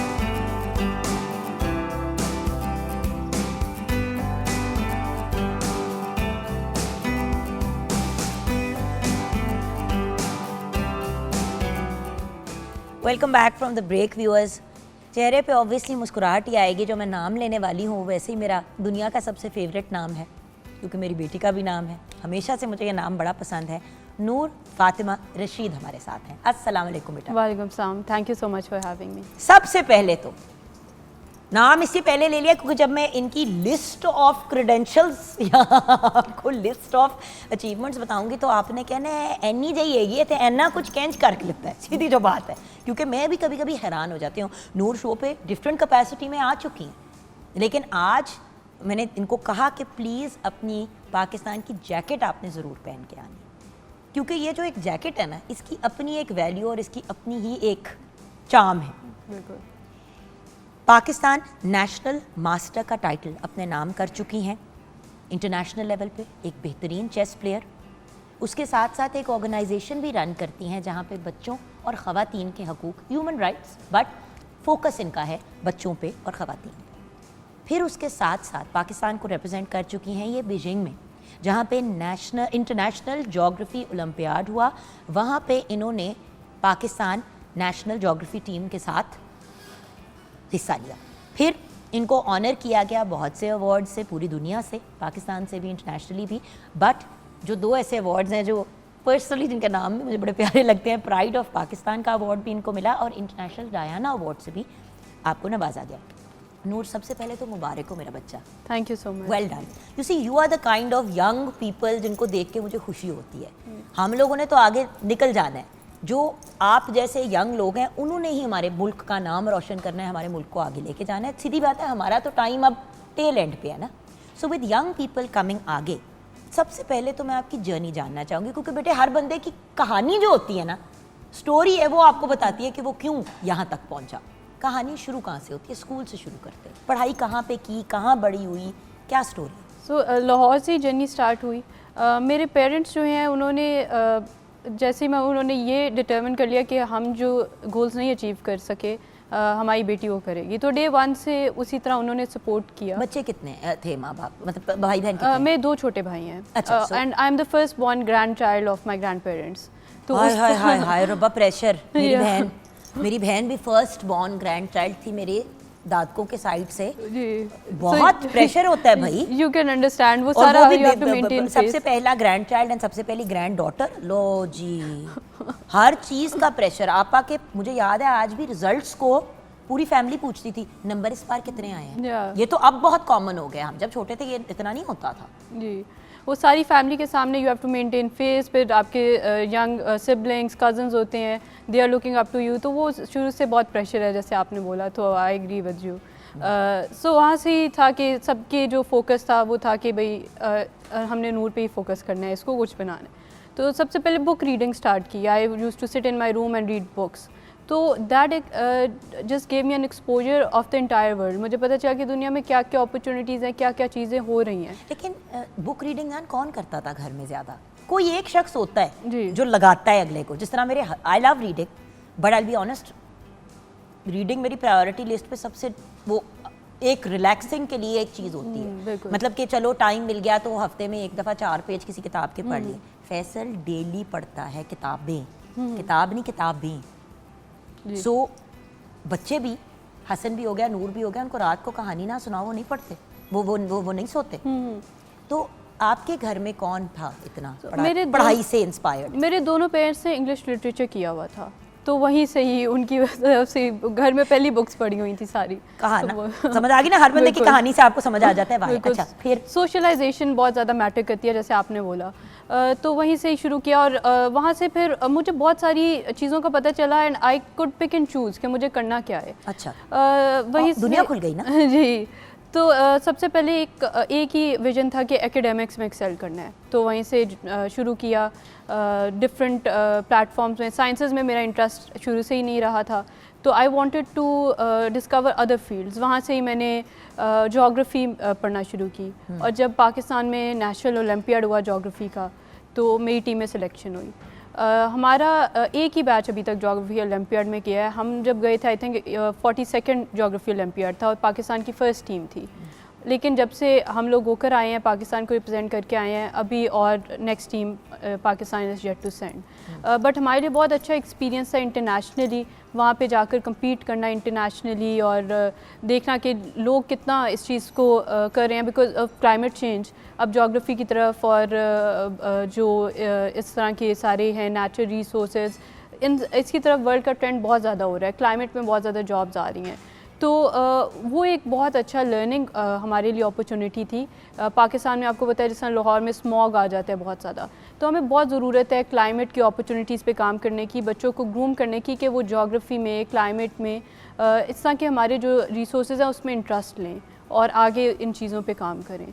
तो वही है कि थोड़ा अब क्लाइमेट एक्टिविज्म में भी थोड़ा सा मेरा है, थोड़ा बहुत रुझान है मेरा। क्या है, बहुत ज़्यादा रुझान है बेटा। आप उस पर भी कॉन्स्टेंटली और कुछ नहीं लिख तो रहे होते हो। जी बिल्कुल बिल्कुल ऐसा बात पता है क्या है, आजकल तो सोशल मीडिया पे भी अगर आप चीज़ों पे कमेंट कर देते हो ना, तो वो भी आपकी एक इन्वॉल्वमेंट है। और इसीलिए मैं हमेशा कहती हूँ व्यूअर्स कि सोशल मीडिया को भी आप यूज़ करें for the right purpose. I understand बहुत से लोग होते हैं, गाने मजाक मैं भी लगाती हूँ, लेकिन मैसेजेस देने के लिए ये एक बड़ा अच्छा प्लेटफॉर्म। बिल्कुल ऐसा ही। चेस में किस तरह पढ़ी जानी, मतलब ये रीडिंग भी चल रही है, ज्योग्राफी भी चल रही है, अब अपने आप को इस्टेब्लिश भी करना चाह रही हो कि किस तरफ निकलना है। साइकोलॉजी फिर की, और साइकोलॉजी और गोल्ड मेडलिस्ट भी हो। साइकोलॉजी में ही गोल्ड मेडलिस्ट? जी साइकोलॉजी में गोल्ड मेडलिस्ट हूँ। वेरी कंफ्यूज्ड नूर क्या चीज़ हो, I wanted to do a bit of everything. Which is great. Yeah. दुनिया बदल गई है। मैं इसीलिए तो देखिए व्यूअर्स नूर को क्यों बुलाया, मैं आपको एक्सप्लेन करती हूँ। अब आप कहेंगे कि हाँ बहुत से लोग बहुत सी चीज़ें कर रहे होते हैं, यही तो चीज़ मैं हाईलाइट करना चाहती हूँ कि अब कोई भी इंसान सिर्फ एक काम नहीं करता। ज्योग्राफी में भी माशाल्लाह एक्सपर्ट है, साइकोलॉजी में भी गोल्ड मेडलिस्ट है माशाल्लाह से, then on top of that हमें रिप्रेजेंट भी कर किया है on various different levels. Then जब हम बात करते हैं चेस की तो वो अपनी जगह एक चीज़, you see when you talk about the various things, तो आपने बहुत कुछ किया। फिर आपकी वो जो आप एक काम करते हो ह्यूमन राइट्स से रिलेटेड एंड मतलब जनरली जिस तरह आपने कहा कि ज्योग्राफी के पॉइंट ऑफ व्यू से थोड़ा सा जो हमारे नेचर के मामलात ख़राब हो रहे हैं उससे उस पर भी बात करना। एक वक्त था जब सिर्फ एक काम हर बंदा करता था। You are doing a lot of things.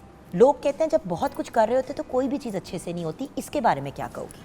So thing इसके आपको फोकस करना पड़ता है हर चीज़ पर। ऑब्वियसली जब एग्ज़ाम्स आते हैं तो I focus on my studies, उसके बाद फिर अब now I am in my profession, तो मेरे वर्किंग आवर्स अलग हैं। तो वर्किंग आवर्स अगर आप देखें तो you just have 8 working hours a day, just not just they are lot but still.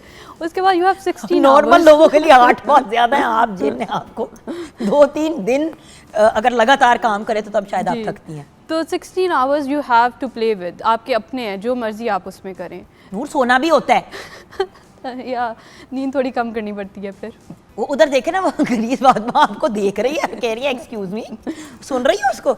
ये एक और मखलूक है, इसकी राय ये है कि यार 8 घंटे काम करने, 16 घंटे पड़े हुए हम रो रहे होते हैं 8 घंटे काम करना है, बाकी 16 घंटे तो बंदा थका ही होता है। बिल्कुल। अच्छा, सो बाकी 16 घंटे क्या करती हो? सुबह सुबह उठ के चेस की ट्रेनिंग कर लेती हूँ ताकि फ्रेश हो ना, तो माय माइंड इज़ फ्रेश, तो I can learn more in but chess. किसके साथ करती हो? I have a coach.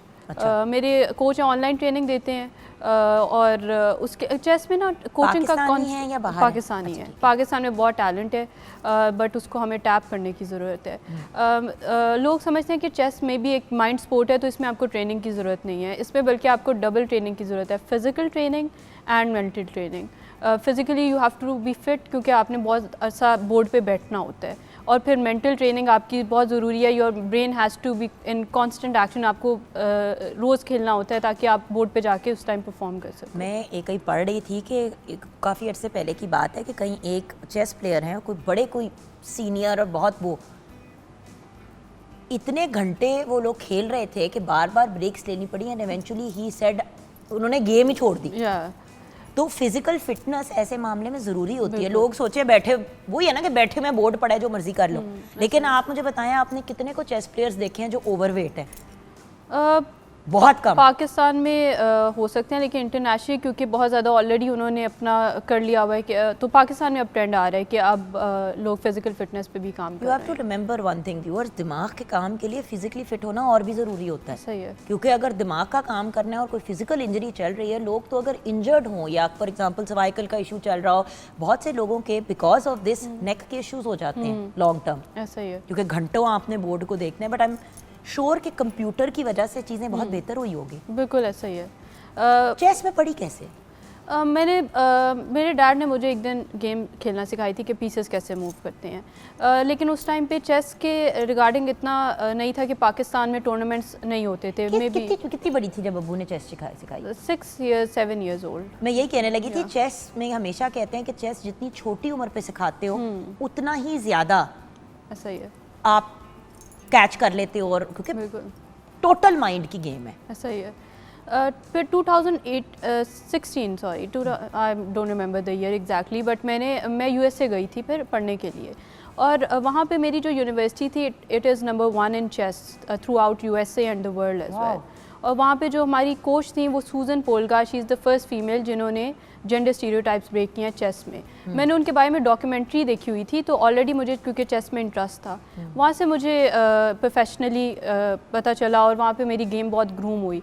फिर पाकिस्तान आके अब रेगुलरली टूर्नामेंट्स हो रहे हैं और पाकिस्तान की जो फेडरेशन है वो इस चीज़ में एक्टिवली काम कर रही है। स्पेशली जो सबसे ज़्यादा इंपॉर्टेंट चीज़ है कि बच्चों पे काम करना, इंटरनेशनली कम्पीट करने के लिए उस लेवल पे आने के लिए बहुत ज़रूरी है कि हम बच्चों पे बहुत ज़्यादा काम करें, उनको शुरू से ही टूर्नामेंट्स खिलाएं जाएं इंटरनेशनल, ताकि जब उनकी गेम शुरू में ही नर्चर हो जाएगी तो वो आगे जाकर बेटर परफॉर्म कर सकते हैं। तो पाकिस्तान में अभी ये गैप है जिसको हमारी फेडरेशन एक्टिवली अब कवर कर रही है।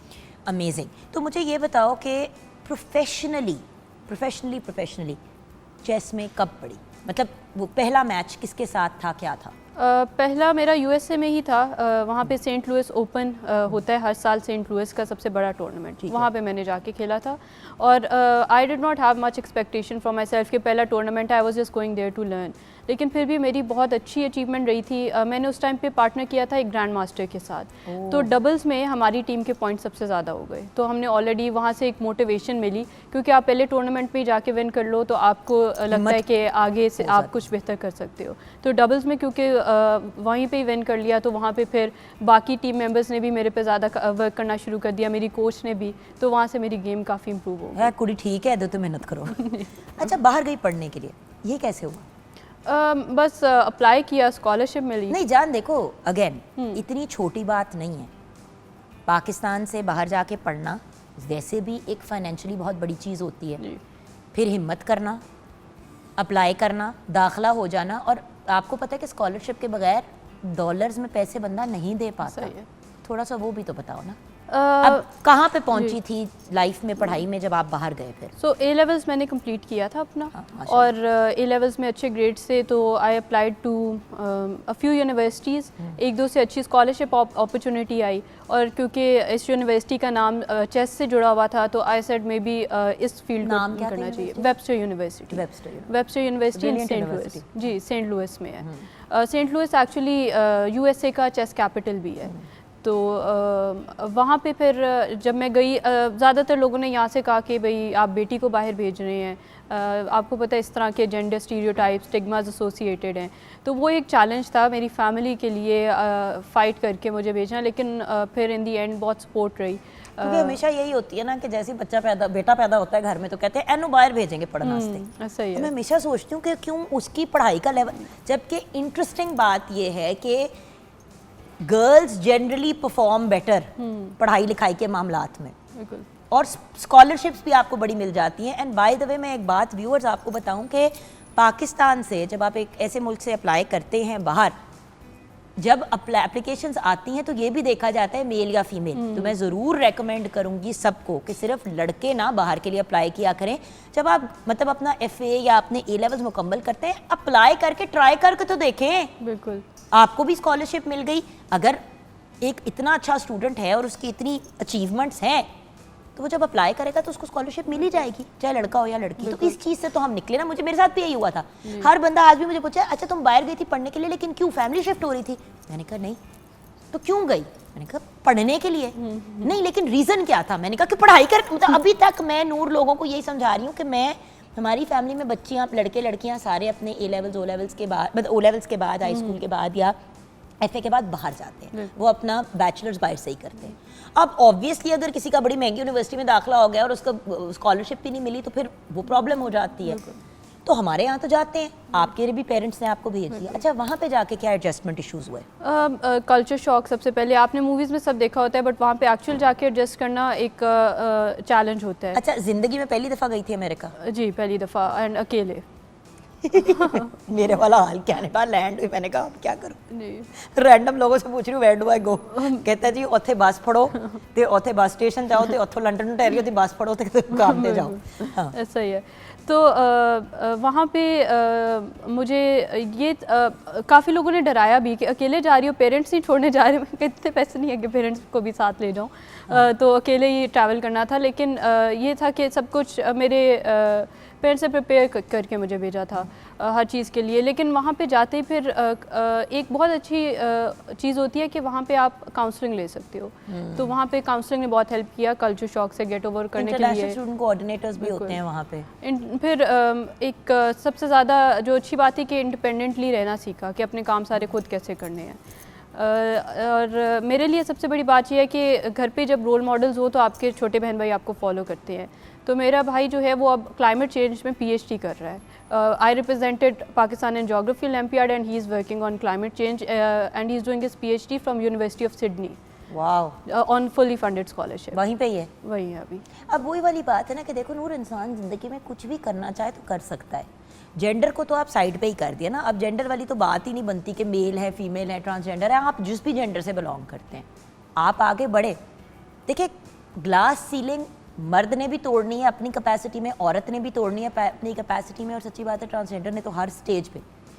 लेकिन इंसान में अगर कोई टैलेंट है या पोटेंशियल है, उसको आगे लेके तो बढ़ना चाहिए ना। बिल्कुल। अब आपने चेस को शौकिया करना शुरू किया और वो एक आपके करियर का हिस्सा बन गया। बिल्कुल। इस स्टेज पे इस वक्त क्या क्या कर रही हो? अब इस स्टेज जी, पे इन लाइफ? अभी प्रोफेशनली ऑर्गेनाइजेशनल साइकोलॉजिस्ट के तौर पे काम कर रही हूँ। I am working on organisational development, employee relations, ऐसी चीज़ों पर। और चेस मेरी कंटिन्यू है, और इंशाल्लाह अभी संडे को एक टूर्नामेंट आ रहा है साउथ पंजाब में, वो खेलने जा रही हूँ। मुल्तान में फ़र्स्ट टाइम इतना बड़ा टूर्नामेंट हो रहा है, और अब हम लोग डाइवर्सिटी की तरफ जा रहे हैं चेस में भी। ब्लाइंड जो फेडरेशन है उन्होंने विजुअली इम्पेयर्ड लोगों का चेस टूर्नामेंट करवाया, और फिर उसके बाद हमारी अपनी चेस कम्युनिटी में एक फ़ीमेल हैं हु इज़ टोटली पैरालाइज्ड, तो वो सिर्फ बोल के चेस खेलती हैं, वो अपने मूवमेंट भी नहीं हैंड से कर सकती। और वो भी बहुत ज़्यादा मोटिवेशन है, क्योंकि वो कभी कभी विन भी कर जाती हैं टूर्नामेंट्स, और वो तो इस तरह हम लोग डाइवर्सिटी भी प्रमोट कर रहे हैं चेस में। और उसके अलावा I am just working on my professional and my personal growth. Finally आपका पैगाम फॉर यंग पीपल? मैसेज मेरा यही है कि पेरेंट्स को मेरा मैसेज है कि शुरू से ही अपने बच्चों को सपोर्ट करें, ताकि वो अपने उनके अंदर जो भी टैलेंट है उसको डिस्कवर कर सकें, और उनका जो भी पैशन है आप उनको सपोर्ट करें उस चीज़ में।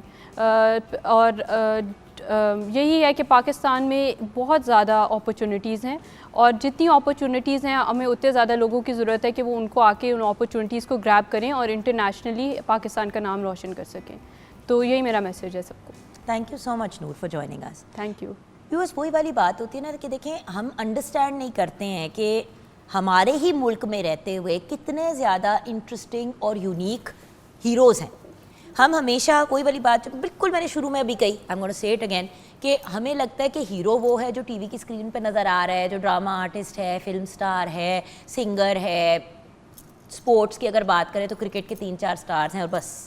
लेकिन एक्चुअली व्यूअर्स, एक मुल्क जो है उसके अंदर बहुत ज़्यादा लोग होते हैं, और उन बहुत ज़्यादा हज़ारों करोड़ों आवाम के अंदर से बहुत से टैलेंटेड लोग आगे बढ़ते हैं। अल्लाह ताला ने हर इंसान को कोई ना कोई ब्रिलियंट सलाहियत दी हुई है किसी ना किसी कैपेसिटी में, और कुछ लोग हैं जिनको अल्लाह ताला ने बहुत सी सलाहियतें दी हुई हैं और उन सारी सलाहियतों को वो आगे लेके बढ़ रहे हैं, और कुछ लोग हैं जो एक चीज़ पे फोकस कर रहे हैं। आइदर वे, जब भी कोई इंटरेस्टिंग, यूनिक या आउट ऑफ द बॉक्स काम करता है, जहाँ पे हम इतनी चीज़ें अपने सोशल मीडिया के पेजेस पे पब्लिसाइज़ कर रहे होते हैं, तो उन लोगों को भी तो हमें रिकग्नाइज़ करना चाहिए ना। जैसे नूर है, जैसे भी खान साहब आए थे नूर से पहले, ये सारे वो लोग हैं जो कुछ different, out of the box और यूनिक कर रहे हैं और हमारे मुल्क का नाम रोशन कर रहे हैं। सो आप भी अगर किसी ऐसे हाई अचीवर या कैसी इंटरेस्टिंग या यूनिक इंडिविजुअल को जानते हैं जो आप चाहते हैं हम हाईलाइट करें, तो हमारे शो में ज़रूर शेयर कीजिएगा। मॉर्निंग एट होम हमारा फेसबुक का पेज है, आप जाएं और हमें उस पर DM करें, और इंशाल्लाह हम कोशिश करेंगे कि आपके रेकमेंडेड हाई अचीवर्स को भी हम ज़रूर बुलाएं। मिलते हैं अब हम एक छोटी सी ब्रेक के बाद।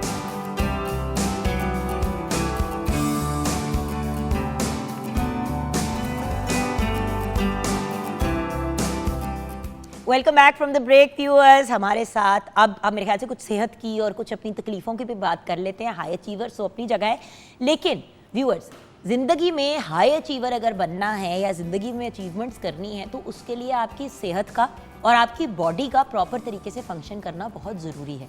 कोई भी इंसान किसी भी अगर तकलीफ़ में मुब्तला होता है या किसी तकलीफ़ से गुजर रहा होता है, तो फिर आपका टोटल फोकस आपकी वो तकलीफ़ हो जाता है, जिसकी वजह से ज़िंदगी के बड़े बेसिक काम, चाहे आपने खाना बनाना है, चाहे बच्चों ने पढ़ाई करनी है या किसी ने दफ्तर जाना है, आपसे ये बेसिक चीज़ें नहीं हो पाती।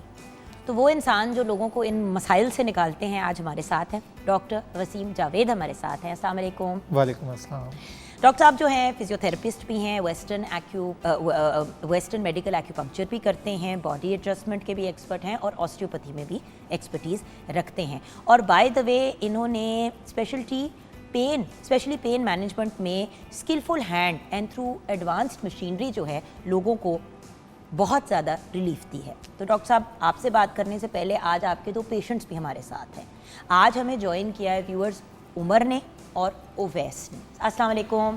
वालेकुम अस्सलाम। हाँ जी उमर, ये बताइए कि आपको क्या तकलीफ़ है, आपको कहाँ पे पेन है? मेरे ये हाथ में जो है ना दर्द रहता है, इसकी जो मूवमेंट है इस तरह करने में, उसमें मेरे पेन रहता है, जिसकी वजह से मुझे काफ़ी प्रॉब्लम आता काफ़ी है प्रॉब्लम। डेली एक्टिविटीज़ रिस्ट में आपका इशू? जी। हाँ जी, आपके साथ बैठे हैं ओवैस। अस्सलाम वालेकुम ओवैस। वालेकुम अस्सलाम। अच्छा ओवैस, मुझे ये बताइए कि आपका क्या इशू आ रहा है? मुझे नेक में पेन होती है, मूवमेंट्स वगैरह में, और अपर बैक जोन से टाइटनेस फील होती है मुझे।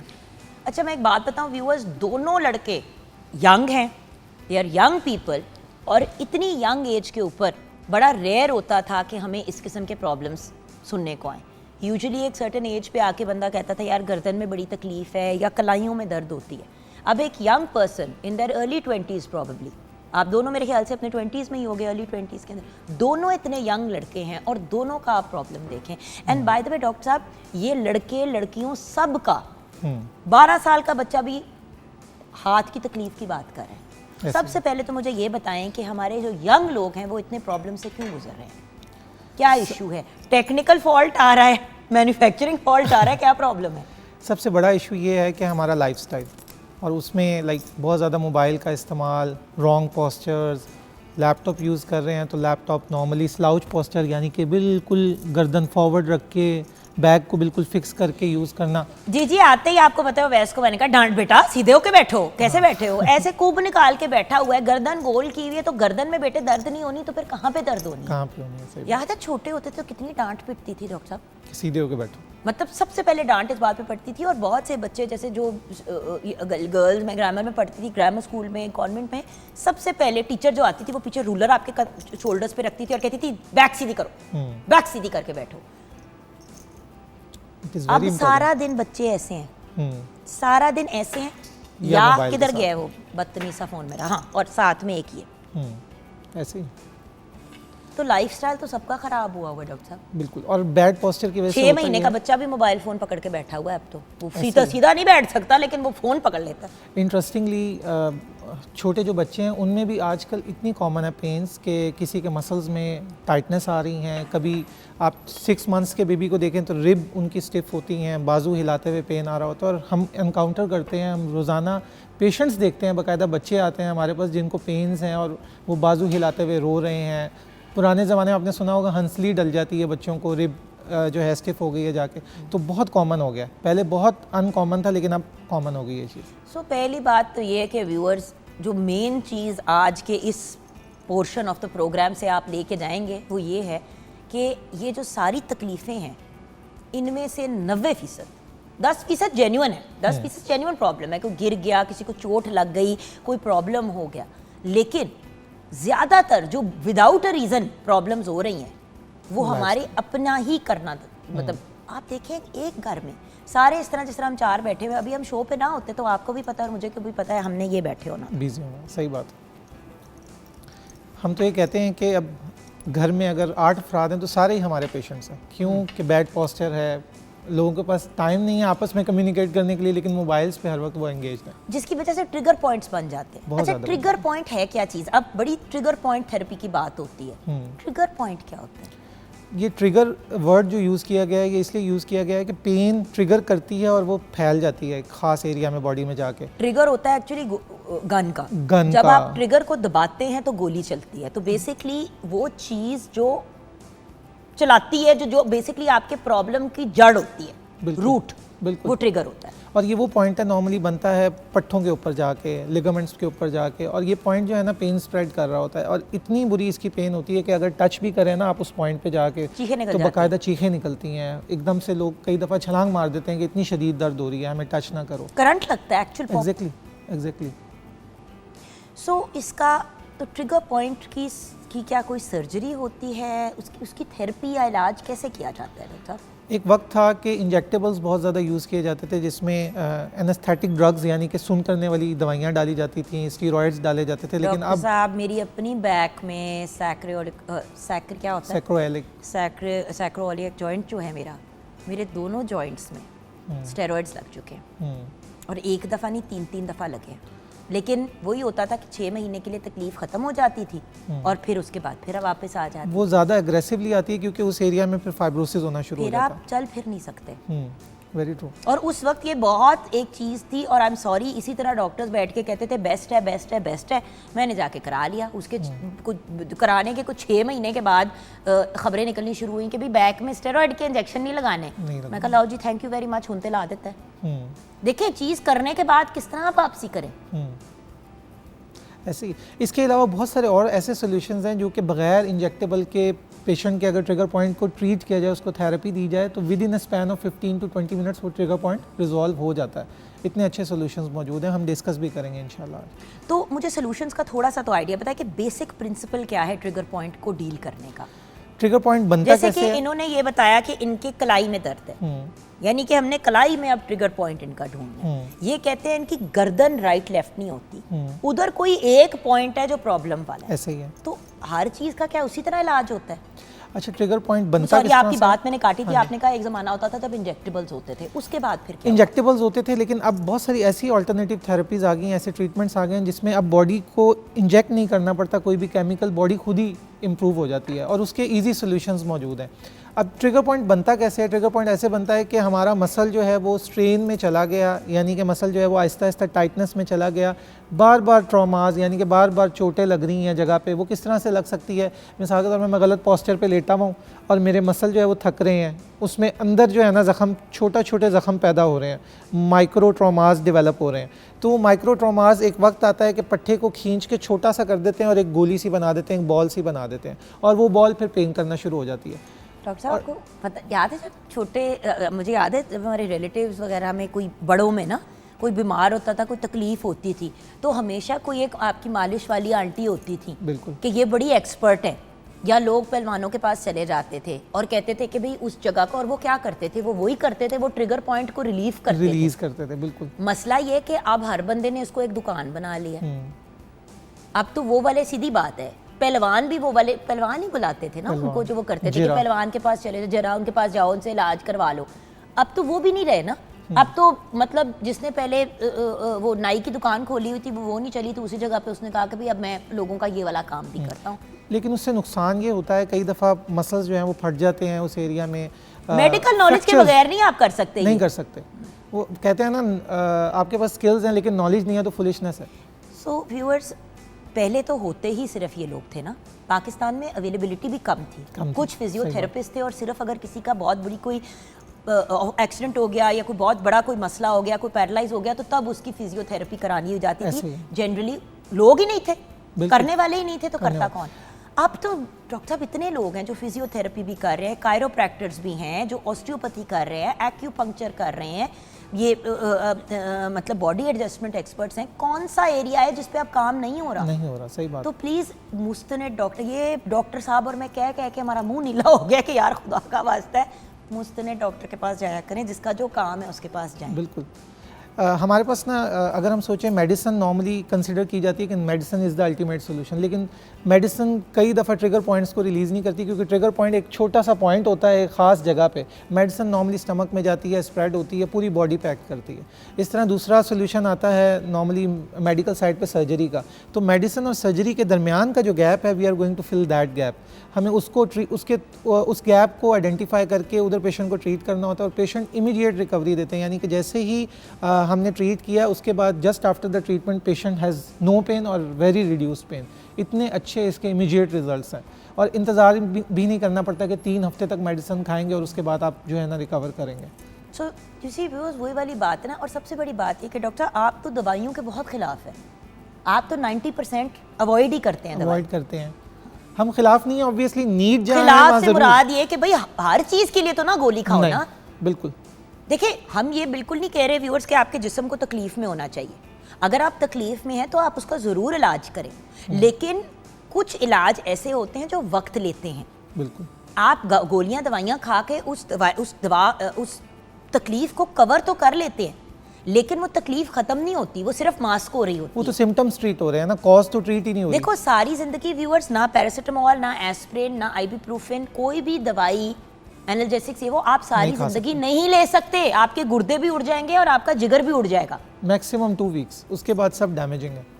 ब्रेक की तरफ जाएंगे, ब्रेक के बाद वापस आएंगे और आपको दिखाएंगे कि वो क्या क्या चीज़ें हैं ट्रिगर पॉइंट थेरेपी के अंदर। जैसे कि एक मेरे पास लिस्ट लिखी हुई है, ट्रिगर पॉइंट टेपिंग होती है, ड्राई नीडलिंग होती है, सॉफ्ट टिश्यू रिलीज होता है, डीप इसेमिक कंप्रेशन होती है। ये सारी चीज़ें क्या हैं पता होना चाहिए हमें व्यूअर्स, ताकि अगर कोई डॉक्टर भी आपको कहे कि आप ये कराएं तो आपको पता हो कि किस चीज़ की बात हो रही है। लोग आधे से ज़्यादा सुनेंगे कि जी आपने ना बेसिकली पॉस्चर करेक्शन करानी है, तो बंदा कहता है पता नहीं पॉस्चर से रह के ऑपरेशन ही ना करते, छड्डो परा। तो जानना बड़ा ज़रूरी है कि आजकल की ये कॉमन टर्म्स है क्या, ये हम जानेंगे ब्रेक के बाद।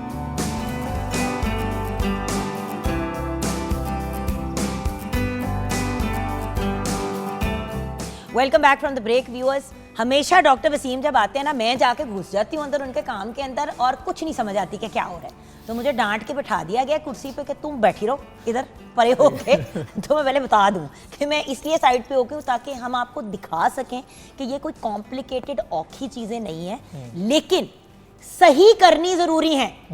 तो हमारे साथ अभी उमर है, राइट, और उमर का प्रॉब्लम था हाथ का, राइट। उमर को मैंने लास्ट टाइम असेसमेंट की थी, तो उमर को इशू ये आ रहा है कि जब ये रिस्ट मूव करता है ना तो इसको बहुत शदीद पेन आता है ओवर द फोर आर्म, यानी कि जो बाजू है इसके ऊपर वाली साइड पे इसको बहुत पेन आता था। तो इसको जो प्रॉब्लम्स आ रही थी, इसका जो पट्टा है जिसको मैं अभी छेड़ने लगा हूँ और उमर को अब छेड़ रहा हूँ, इसको पेन भी आ रहा है अभी, क्योंकि इसके ट्रिगर पॉइंट बन गया है इस पॉइंट पे, इस मसल पे आके। अब इस स्पेसिफिक मसल को अगर हम ट्रीट करें, इसको अलाइन करें तो ये ठीक हो जाएगा, यानी कि इसको नॉर्मल करना है, इसको रिलैक्स करना है, जो इसमें बॉल बन गई है उसको रिलैक्स करना है। अब वो बॉल को रिलैक्स करने के बहुत सारे ट्रीटमेंट ऑप्शंस हैं। एक तो सेल्फ ट्रीटमेंट ऑप्शंस हैं, पहले हम उसको डिस्कस कर लेते हैं। सेल्फ से मुराद है कि ये खुद भी घर में या आप लोग भी अगर किसी को इशू होता है तो वो घर में ट्रीट कर सकते हैं। लेकिन एक बात है ना डॉक्टर साहब, हो कुछ और बंदा गलत उसको ट्रीट कर दे तो प्रॉब्लम भी तो हो सकती है। देखें, अगर नाकाबिले बर्दाश्त दर्द है, चीखें निकल रही हैं, तो व्यूअर्स प्लीज़ मैं आपसे रिक्वेस्ट कर रही हूँ डॉक्टर से रुजू करें।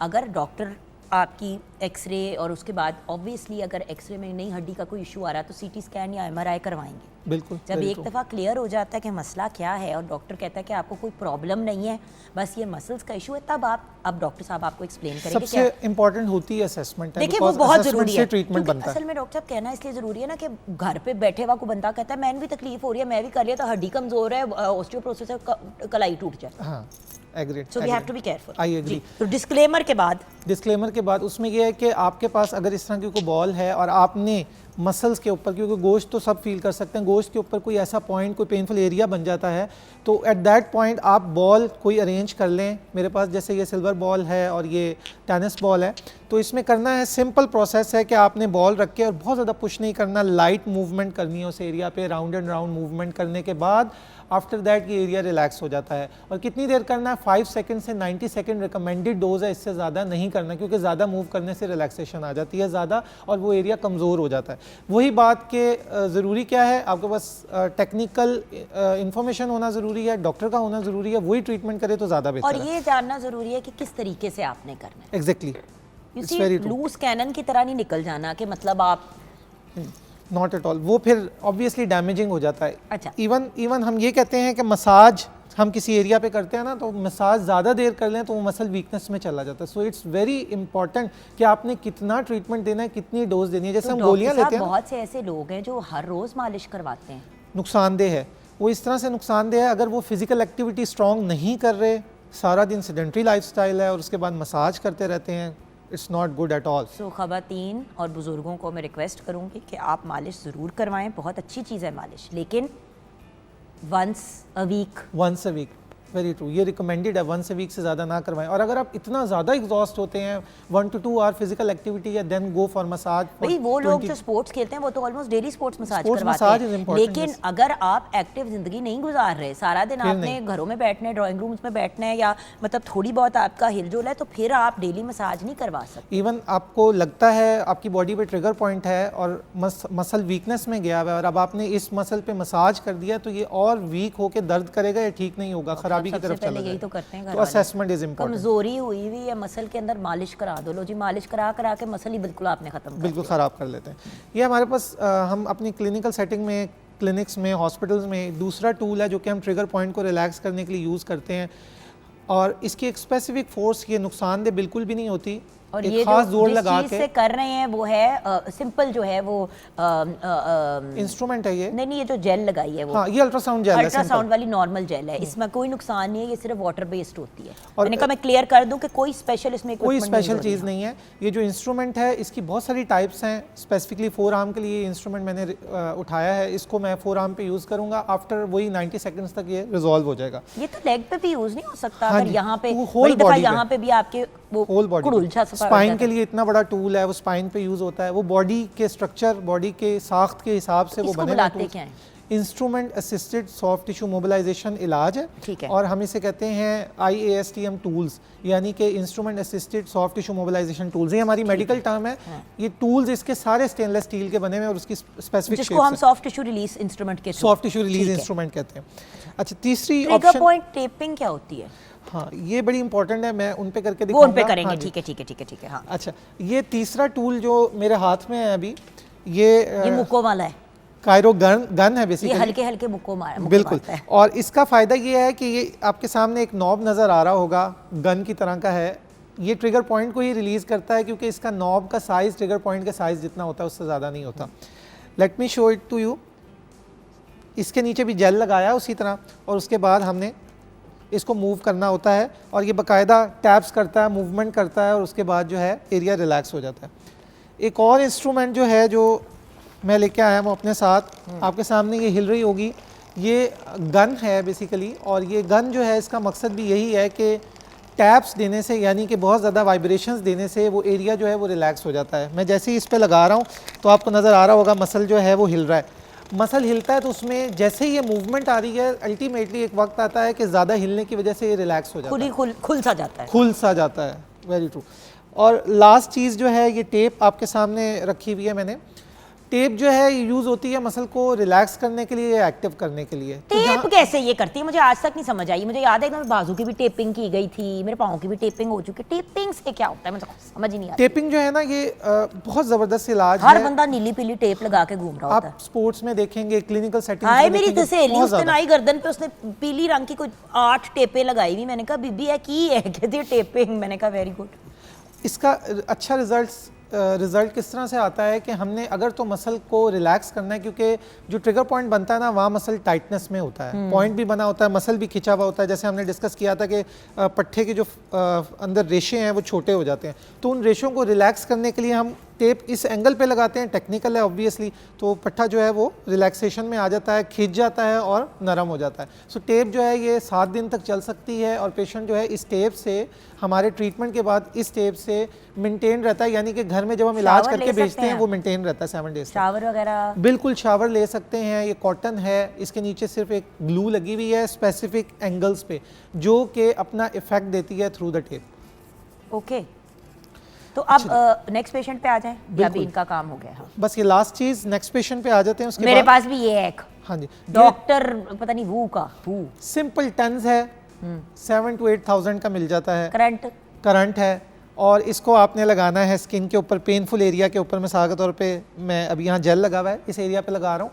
जैसे ही हम लगाते हैं क्लिनिकल सेटिंग में एक पेनफुल एरिया के ऊपर, तो ये करंट्स देता है, और करंट्स इटसेल्फ इलाज के लिए यूज़ होते हैं। और ये करंट्स इतनी इंटेंसिटी के हैं कि आपको ना दर्द होती है ना इरिटेशन होती है। नहीं, अगर फुल पे कर दे तो तना निकल जाता नहीं, है। फिर तो निकल जाता है, फिर तो ऐसे जैसे शॉर्ट्स लगा रहे हैं। लेकिन आप पेशेंट की बर्दाश्त और मजाक के इंटेंसिटी तौर पे एक दो दफ़ा अपने मियाँ के साथ किया, जिसके बाद मेरी डांट पिटी, तो फिर मैंने वो नहीं किया। मैंने ये कनाडा में थी ना, तो मेरी एक रिलेटिव है, उन्होंने यही बहुत ज़्यादा पेन, इसी तरह ना नेक के अंदर दर्द, ये वो खैर उन्होंने तो लगाया। उन्होंने कहा, तो मैंने कहा बहुत अच्छी चीज़ है। उन्होंने कहा कि चुकन ये आप कर सकते हो, बट इसकी ये सारी उसकी पूरी इंस्ट्रक्शंस होती हैं, ये वो उन्होंने मना किया हुआ है कि फुल डोज पे नहीं लगाना किसी को भी। फिर मेरा वही बात मियाँ है, चुप full dose करके पे टीवी लगाएंगे। देख रहा होगा, बाजू पे उसको चिपका के ऑन कर देती वो एंड करंट लगता। लेकिन प्लीज़ ये हरकतें मत करें, प्लीज़ ये हरकतें ना करें। लेकिन ये मिल जाता है बड़ी आसानी ये से। आराम से मिल जाता है, थोड़ी कॉस्ट है, घर में ही होना चाहिए आपकी सेटिंग के अंदर, आपके घर के अंदर। अच्छा, सो नेक्स्ट पेशेंट। जी प्लीज। हम नेक्स्ट पेशेंट की तरफ आते हैं, अवैस को भी कर लेते हैं क्योंकि वक्त कम और मुकाबला सख्त होता है। बट अल्टीमेटली वही वाली बात है ना, शेफ़ ज़रा हमारे प्यारे भाई को ज़रा एक टिशू दे दीजिएगा या किचन रोल, ताकि वो अपना बाजू साफ़ कर लेंगी और कर लेंगे। और अब हम अवैस के पास आ गए। अवैस का इशू था नेक का, गर्दन का, जो बाय द वे आजकल 5 साल के बच्चों का भी ये प्रॉब्लम है कि यहाँ पे नेक पे दर्द होती है, ना नीचे होता है ना ऊपर होता है, ना राइट ना लेफ्ट, स्टिफ हो जाती है गर्दन। अच्छा, आपने इनको असेस किया था अर्लियर, इनका क्या प्रॉब्लम आप देख रहे हैं? अच्छा, अवैस को इशू ये था कि इसके ये कंधे गोल करके बैठता है, मैं आपको बता रही हूँ, मैं 3 दफा इसको डांट चुकी हूँ कि बेटे सीधे होकर बैठो। राउंड भी हैं और ये इसका कसूर नहीं है, इसका कंधे इसके ठीक है, इसका पोस्चर खराब है। पोस्चर इन्होंने अपना खराब किया। मैं अभी जैसे इसके मसल पे हाथ लगा रहा हूँ तो इसको दर्द हो रहा है क्योंकि ये सारी टाइटनेस इसको इसकी बॉडी में मौजूद है। बेटा जिम जाते हो? दूसरा, अभी मैं एक और मसल पे हाथ लगा रहा हूँ, इसको छेड़ रहा हूँ तो इसको पेन आ रहा है। आप तंग क्यों करना चाह रहे हैं बेचारे बच्चे को? हम टेस्ट करते हैं ना पेन बढ़ाने के लिए, देखने के लिए कि वाकई पेन है कि नहीं। मैं देखा व्यूअर्स हमेशा से कहा, डॉक्टर जो है ना ये एंजॉय करते हैं। अगला बंदा चीखे मारा होता दर्द में, कहते हैं बहुत अच्छा हुआ, कहते हैं अच्छा ज़्यादा दर्द हो रही है, अच्छा चले चले चले दूसरी जगह चेक कर लेते, उधर भी चीख निकलवाते हैं। अच्छा, इनके मसल्स के अंदर ये एक मसल है, अपर ट्रेपीजियस कहते हैं मेडिकल में। खैर, इस पट्टे के अंदर ट्रिगर पॉइंट मौजूद हैं, for example 2 to 3 trigger points मौजूद हैं। और ऐसा भी होता है कि एक मसल में मोर देन 6 ट्रिगर पॉइंट्स भी मौजूद होते हैं और हमें हर ट्रिगर पॉइंट को अलग-अलग रिलैक्स करना पड़ता है, ट्रीट करना पड़ता है। अब जैसे अभी अवैस के ट्रिगर पॉइंट ये एक पड़ा हुआ है, मैंने पॉइंट फील कर लिया।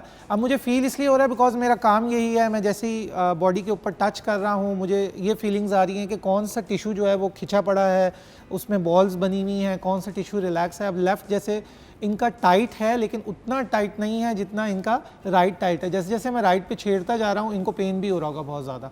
सो और जैसे ही मैं हैंड्स ऑफ कर लेता हूँ तो पेन ख़त्म हो जाता है। ये इस तरह का पेन होता है कि हिट करें तो पेन आता है और छोड़ दें तो पेन ख़त्म हो जाता है।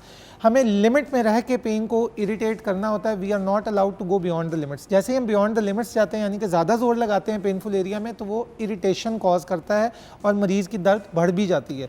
सो हमें ज़्यादा पेन कॉज नहीं करनी होती, हमें टेस्ट करना है, चेक करना है और बस। We are not allowed to touch it again and over again, उससे वो ख़राबी पैदा हो जाती है। अब हमारे पास बहुत सारे ट्रीटमेंट ऑप्शंस हैं, जैसे आपने पहले शेयर भी किए थे। उसमें एक डीप इस्कीमिक कंप्रेशन है। डीप इस्कीमिक कंप्रेशन है क्या कि सिंपली आपने हाथ रखना है ट्रिगर पॉइंट के ऊपर, उसको हल्का सा प्रेस करना है। जैसे ये एक मेरे सामने पिलो है, मैं इसको हल्का सा पुश कर रहा हूँ और पुश करने के बाद इसको मेंटेन रखूँगा 90 सेकेंड्स के लिए। जैसे ही इसको पुश करूँगा नीचे ब्लड सप्लाई कम होगी और उसके बाद एक वक्त आएगा कि ब्लड सप्लाई कम होने के बाद उस जगह ऑक्सीजन की कमी होगी, फिर ब्लड ज़्यादा आएगा उस जगह पे और ये बेहतर होना शुरू हो जाएगा। एक तो ये तरीका है। दूसरा, हम लोग जो क्लिनिकल सेटिंग में अपने पेशेंट्स को ट्रीट करते हैं वो इस तरह से करते हैं कि हम पट्टे को रिलैक्स ही कर देते हैं, यानी कि बिल्कुल छोटा कर देते हैं। बच्चा रोने वाला हो गया वो जो आप कर रहे हैं उसके साथ। अच्छा, पट्टे को बिल्कुल छोटा कर देते हैं, रिलैक्स कर देते हैं अपने हाथ से पकड़ के, उस तरह भी पेशेंट बेहतर हो जाता है। तीसरा, आंखों में उसके दर्द है और मुस्कुरा रहे हैं कि तुमके मैं स्क्रीन पे आ रहा हूँ तो बुरा ना कहो। अच्छा, तीसरा टेपिंग। तीसरा जो है ये टेपिंग, ये ट्रिगर पॉइंट टेपिंग कहलाती है और ये टेप भी स्पेसिफिकली ट्रिगर पॉइंट के लिए ही यूज़ होती है। इसमें करते क्या है, हम ये टेप जो है ना ये होल्ड करते हैं, ये टंग डिप्रेसर है इसके ऊपर, और इस टेप को ना हम टंग डिप्रेसर पे लगाने के बाद जैसे ही ट्रिगर पॉइंट के करीब लेके जाते हैं तो ये टेप जो है ना ट्रिगर पॉइंट के पास चली जाती है खुद ही। आपको उठना पड़ेगा उसके लिए। अच्छा चले, मैं उठ जाती हूँ। मैं जैसे ही जा रहा हूँ ना, मैं ट्रिगर पॉइंट के पास जाता हूँ ना, ये खींचता है, ये देखेंगे। हाँ जी, हाँ जी, हाँ जी। ये आ रहा हूँ, ये फिर खींच रहा है इसको। बेसिकली हीट निकल रही है बॉडी से, एक ना ट्रिगर पॉइंट के ऊपर हीट निकल रही है। ट्रिगर पॉइंट पे हीट निकल रही है और वो हीट जो है वो आपको बता रही है और ये कि मुझे यहाँ पे लगाओ। टूवर्ड्स जो है हीट पुल होती है और ये चिपक जाती है उस जगह पे। तो ये मैं चूल्हे के पास लेके गई तो पूरी सब कुछ चिपक जाएगी। ये फौरन नीचे चली जाएगी चूल्हे के पास। हालांकि चूल्हे से ख्याल आया, मेरी लड़की बेचारी इतना प्यारा सा पुलाव बना रही थी अपनी आपी के लिए। मैं सदके जाऊँ मेरा बेटा, जी पुलाव तैयार हो गए क्योंकि कीमा तो उन्होंने निकाल दिया बच्चे का। बिल्कुल, पुलाव रेडी हो गया आपकी फरमाइश पे, साथ रायता भी रेडी है और साथ टमाटर की चटनी भी। आई लव यू मेरा बेटा। Love you too. अच्छा जी, आपकी पंक्चर बेचारा हमारा पेशेंट के दिल में सोच रहा है हेट यू डॉक्टर साहब, लेकिन कह नहीं पा रहा। हाँ जी। मजीद जो सॉल्यूशंस हम क्लिनिकल सेटिंग में करते हैं वो मारेंगे एक्यूपंक्चर, जिसे हम वेस्टर्न मेडिकल एक्यूपंक्चर कहते हैं या ड्राई नीडलिंग कहते हैं, हमारे स्कोप में आती है, प्रैक्टिस में आती है। इसमें हम एरिया पहले क्लीन करके उसके बाद ये नीडल लगाते हैं और ये नीडल दोबारा नहीं यूज़ हो सकती, एक दफ़ा यूज़ होती है और उसके बाद डिस्कार्ड करनी होती है। हमने ट्रिगर पॉइंट आइडेंटिफाई किया, जैसे इनका ये ट्रिगर पॉइंट है, हमने आइडेंटिफाई करने के बाद शायद सुआ हम खोल देख दिया। पा रहे होंगे, थोड़ा देख सा रहे आप देख please रहे आगे नजर आ होंगे। रहा है, नजर आ रहा है, हाँ। कैमरा से सब नजर अच्छा। आ रहा है। तो हम जो है ना ये नीडल इंसर्ट कर देते हैं और हम नीडल को टच नहीं कर सकते बिकॉज इसने बॉडी में जाना होता है, और बड़ा स्लोली और जेंटली ट्रिगर पॉइंट के अंदर ये नीडल इंसर्ट हो जाती है। और बच्चे का हमें रोता हुआ नजर मुंह क्या आता है? दिखाएं। वो हंस पड़ा एक सेकंड के हमें अंदर। नजर ये आता है कि मसल जो है ना एकदम से ट्विच होता है और रिलैक्स हो जाता है, और जैसे ही वो ट्विच होता है वो रिलैक्सेशन में चला बेटा जाता है। मुझे पता है खुशी सबसे ज्यादा किस बात की है वैसे, कि ये तुम्हारे साथ हो रहा है और हम में से किसी के साथ नहीं हो रहा। लेकिन व्यूअर्स, मजाक अपनी जगह, ultimately at the end of the day doctor साहब भी जो बात हमेशा कहते हैं, जो बात हमेशा मैं भी कहती हूँ कि व्यूअर्स प्लीज़ इलाज वो करें जो आपको डॉक्टर रेकमेंड करता है, अपनी खुद सेंस ना मारें। मैं आपसे रिक्वेस्ट कर रही हूँ, डॉक्टर ने अगर कहा है कि फिजियोथेरेपी की ज़रूरत है तो फिजियोथेरेपी कराएं। अगर कोई कहता है कि आपको बॉडी अपनी अलाइनमेंट करवानी है तो फिर उस बंदे के पास जाएं जो वो काम करता है। और फाइनली कुछ और आप करना चाह रहे हैं, मैं तो शो क्लोज करने लगी थी। अच्छा, हाँ जी। ये जो है ना कप्स हैं, ये नॉर्मली हम इसे कहते हैं मसाज कप्स। ये कप्स अल्ट्रासाउंड जेल के साथ हम यूज़ करते हैं, और जहाँ ट्रिगर पॉइंट होता है ना, ये सकिंग कॉज करता है, वैक्यूमिंग कॉज करता है, सक करके ट्रिगर पॉइंट को पुल कर लेता है अपने अंदर, और उसको उधर इस्कीमिया कॉज करता है, जैसे हम हाथ लगा के कर रहे थे तो इस्कीमिया कॉज करता है। और उसके बाद जो है, अब जैसे ये कप लग गया तो ये उस एरिया में थोड़ी देर के बाद जो है ना रेज भी हो जाएगा और ट्रिगर पॉइंट को रिलैक्स भी कर देगा।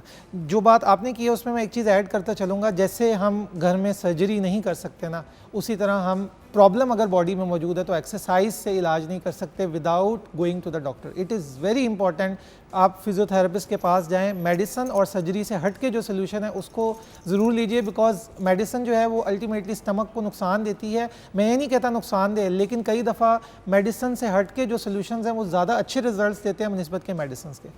Awesome, thank you so much doctor साहब। Thank you very much. आपने ये सारा रेड हो गया अभी इस वक्त। दोनों बच्चों का कीमा निकाल दिया है, और क्योंकि बहुत मज़े का पुलाव भी तैयार हो गया है तो हम इस कीमे की माफ़ी देने के लिए तैयार हैं। अब शुक्रिया अदा करेंगे उवैस का भी और उमर का भी। डॉक्टर साहब, आपका शुक्रिया अदा करते हुए कतरा इसलिए रही हूँ कि आपने तकलीफ़ बड़ी दी है हमारे गेस्ट को, लेकिन चले ठीक है, हम आपको माफ़ करते हैं। और इसी नोट पे दुआओं में याद रखिएगा व्यूअर, ज़िंदगी रही तो फिर मुलाकात होगी, लेकिन याद रखिएगा तकलीफ़ दे ज़िंदगी बड़ी मुश्किल ज़िंदगी होती है, इसलिए अपने आप को पेन से रिलीफ दें without medicine, without those things जो जिनके बारे में आपको पता नहीं है। प्रॉपर रिसर्च के साथ इलाज करें ताकि लॉन्ग टर्म आप सोल्यूशन की तरफ जाएं। God bless you all. खुदा हाफिज़।